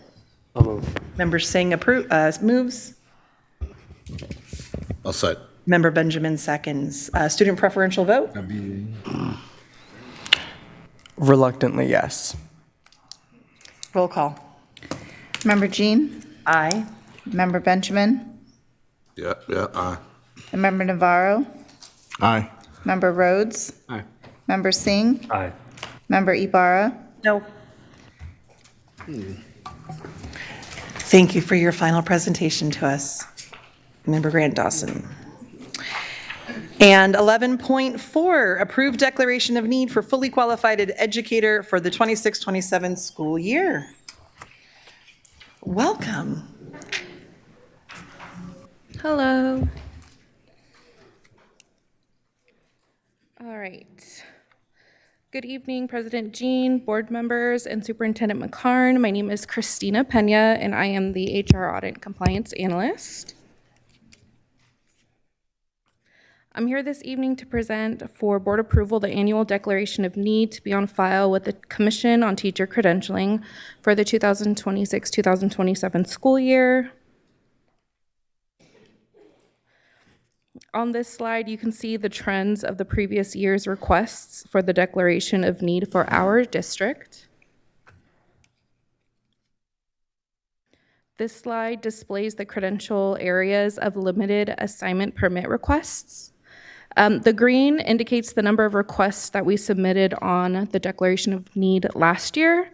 The red shows the actual number of the limited assignments we submitted for the 25-26 school year. And then the blue represents the number being requested for the 26-27 school year. This slide displays emergency permits that were requested for the 25-26 school year in green, with the actual requests submitted in red, and once again, the 26-27 in blue. This slide displays the same breakdown, but for single subject limited assignment permits in specific subject areas.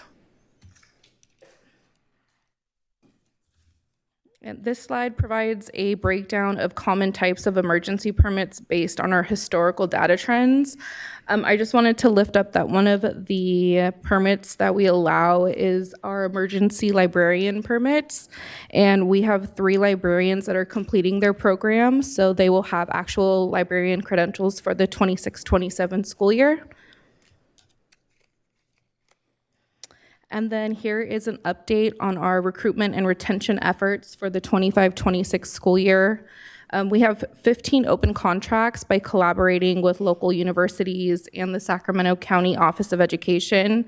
We did have 1 out-of-state educator that joined our district this year.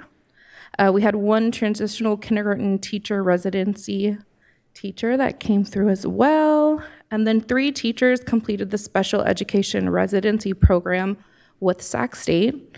And right now we are continuing to build strong relationships with Sac State to help with our recruitment with speech, language, and pathologists, as well as educational specialists. So staff recommendation is to approve this agenda item. Similar to prior years, this request provides the district the needed flexibility to fill positions in identified areas and allow educators that meet minimum requirements the support and time needed to complete requirements for their credential.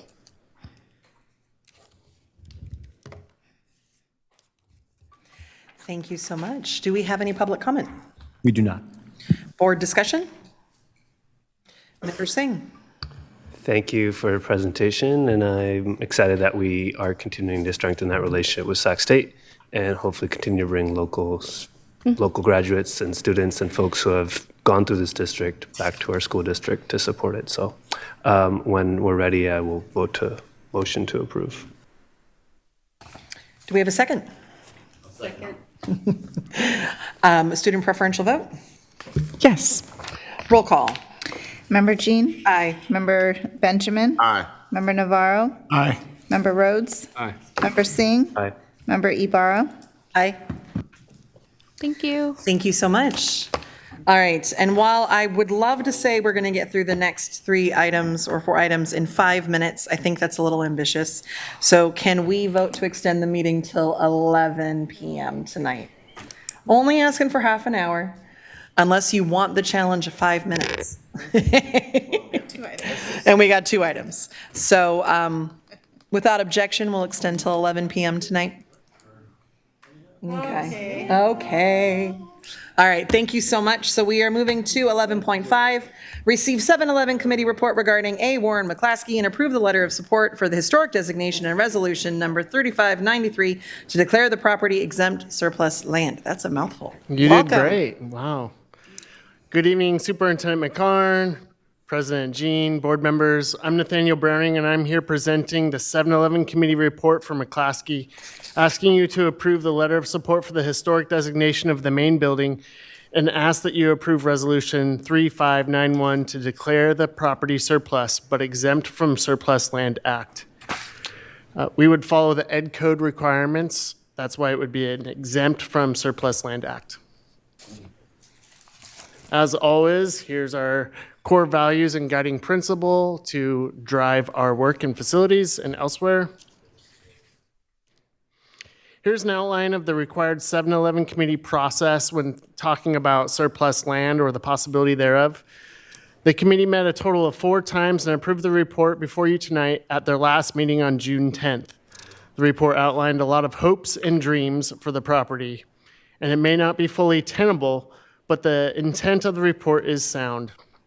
In short, the report asks for the historic designation of the main building and for it to be reimagined into housing and or community space. It also outlines the idea of moderate and or low income housing to be built on the site in addition to the preservation of the main building. The preservation of the main building doesn't necessarily mean nothing happens to it. It could also act as housing as well inside the building. Parts of the report that may be unattainable are requests around the quality or quantity of outdoor amenities, as they may adversely impact the developer in making sure the property can, quote, pencil out. Either way, the committee does not want the site to remain empty, and they agree it no longer holds an educational value for the district. We ask the board to approve the resolution to declare the property surplus so we can proceed with next steps. The next steps include the process staff have become familiar with over the past year since we have done this with 4 other properties. In short, if the board declares the property exempt surplus land tonight, we will then send out required notifications to state and local public agencies informing them of the surplus land and asking for any proposals from them if interested. We will also publish the same availability once a week for 3 consecutive weeks in the Daily Recorder. This will initiate a 60-day negotiation window for any public agencies that may be interested. We may identify an interested buyer from this process, and we will bring those options back to the board under a property negotiations agenda item.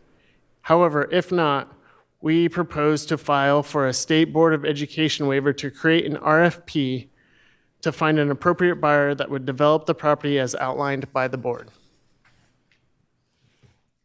Tonight, I recommend that you receive the committee's report, provide direction on the contents of the report, and what I'm asking there is what jives with the board members, so then it kind of gives us a little bit of an understanding of how to receive any kind of initial interest in that 60-day window.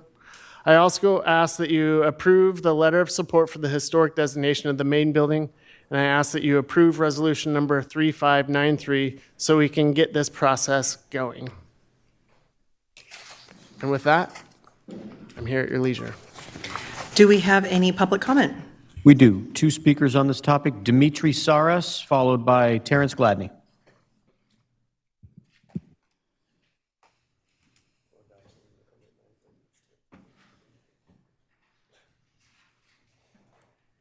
Hey, good evening. Happy to be here. It's my first time at a school board meeting, and it's late at night. Such a combo. Anyways, I'd like to say thank you to the 7-Eleven committee. We have two people here, Will and Martin, Martine, that were on it. And I just wanted to say, I'm president of East Sacramento Community Association, and our board has basically voted to support this resolution as written. We did have one question on the resolution. It sounds like we are foregoing the Surplus Land Act in this case because a 7-Eleven committee was formed and the revenue will be going to revenue generating services. But I really want to understand what the board's position is on housing, because foregoing the Surplus Land Act, you're losing the stipulation on it going to housing developers first, and the stipulation for it going for a percentage of the parcel being for affordable housing. So I guess our board would like to know if there's any kind of commitment for housing on this parcel, as was found in the 7-Eleven committee. I think that's my time up. Cool, thank you. Thank you.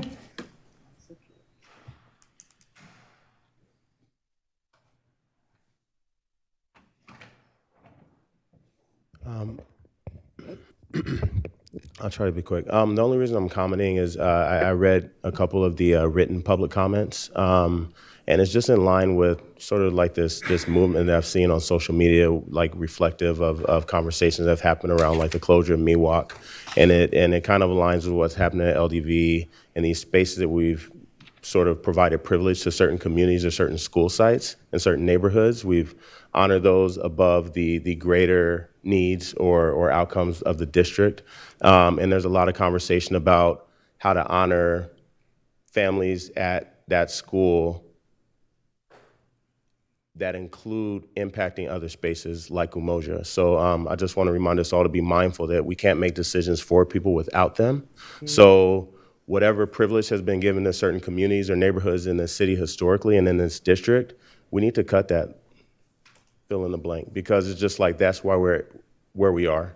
That is a very small subset of the actual ADA and attendance and representatives in our school sites. So we cannot allow them to have privilege or priority over what our district actually looks and feels like comprehensively. Thank you. Thank you. Board discussion, Member Singh.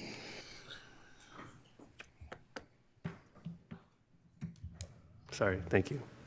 All right, well, I'll start with this. I'll start with thanking the 7-Eleven committee for what seems to be quite a large undertaking and timely conversation that many of you have been having, so I appreciate that. I think Dimitri just asked about the intent. I guess I want to share at least what is in my head, which is I'm accepting that I like this, I'm accepting the report, but I want you to expand on the RFP conversation, because the truth is, at least for me, it's important to ensure that we are maintaining this site to build housing. We have talked about housing as a board, maybe not always collectively, but it comes up as a conversation. And we need to ensure that a site that's literally 5 acres that could be used to support more families coming in to our district, building housing that can allow for young families to move into areas like East Sacramento so that they can send their children to school in our neighborhoods and be a part of our district is the vision that I would want. And I want to make sure that if you talked about the RFP process and going through that waiver, is that the best way for us to ensure that that's what happens? Because for me, the intent is, yes, I like the historical designation. We can save this historical building, but everything around that needs to be maximized for housing and ensuring that people can be housed and call Sacramento home. Yes, of course. And I ask legal counsel to jump in, but I've said this a few times, so I think I've got it down. So real quick, if the board declares the property surplus, we go through that 60-day notification process as outlined as required. If after the end of that 60-day period, we find no suitable buyers, we then move on to the next step. Ed Code outlines that next step is a public auction at an open meeting. So imagine a whole bunch of folks up here and you take the highest bidder. You have to take the highest bidder. You have no control over what they do with the property. So the RFP process comes in. We have to get a waiver from the State Board of Education to not follow that section or sections of the Ed Code, but rather create an RFP where we can draft what we want to see in that property. So it could be housing. It could be housing with certain specifics in it. For example, we're working through that process right now for CP Huntington, and we went through the waiver process, or going through the waiver process now for the RFP, so we can say, yes, we want that, but we want a little bit of green space, and we have a little bit of control of what the developers are proposing. After the RFP goes out, we collect all the proposals, and then we evaluate based on the criteria of what the board would want to see with that. Thank you. And I think just to follow up on that for our board members, McClaskey is a beautiful site. I live not too far away, and I think that, of course, the committee is there to determine whether it has an educational value or not, and they have clearly showcased to us that there's no school value, but I still see a community value, which is what I'm trying to enforce here and make sure that we give some direction. And I really don't like the idea of an auction going off and us having no control over how that space may be used, because the intention that we may have is not maybe the intention that those folks may have, and it would be really great to work with people to ensure that we can be good stewards of surplus property that works in conjunction with our community and neighborhoods that are looking to build something nicer and better. So that's where I'm at. Thank you. If there is no other question or comment, I'll entertain a motion. I'll move.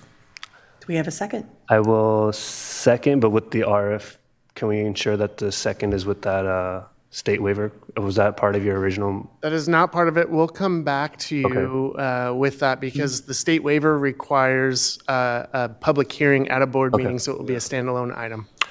Well, And we have to start just by surplusing so we can even have the conversation members Exactly. discussing. So at this point, we have confirmed we will surplus it, and then it'll come back to us with that thought. I'll say that thought after 60 days. Again? Yes. We'll second. say it again in 60 days. Again in 60 days. Okay, I'll second. All right. Student preferential vote. Aye. Roll call vote? Member Jean? Aye. Member Benjamin? Aye. Member Navarro? Aye. Member Rhodes? Aye. Member Singh? Aye. Member Ibarra? Aye. Thank you so much. And moving on to 11.6, Oak Park Property and Business Improvement Districts. Good evening again. Oak Park Property and Business Improvement District is a 10-year-old district. It is up for renewal. You have a choice to elect yes or no for its continuance. It is a $50,000 a year investment out of the general fund, and it is not completely, totally in our control. We could vote no, and it still pass, and we still pay $50,000. But you could still vote yes, and I'm not trying to tell you which way to go, obviously, but I'm giving you all the scenarios, and I'm done. Thank you.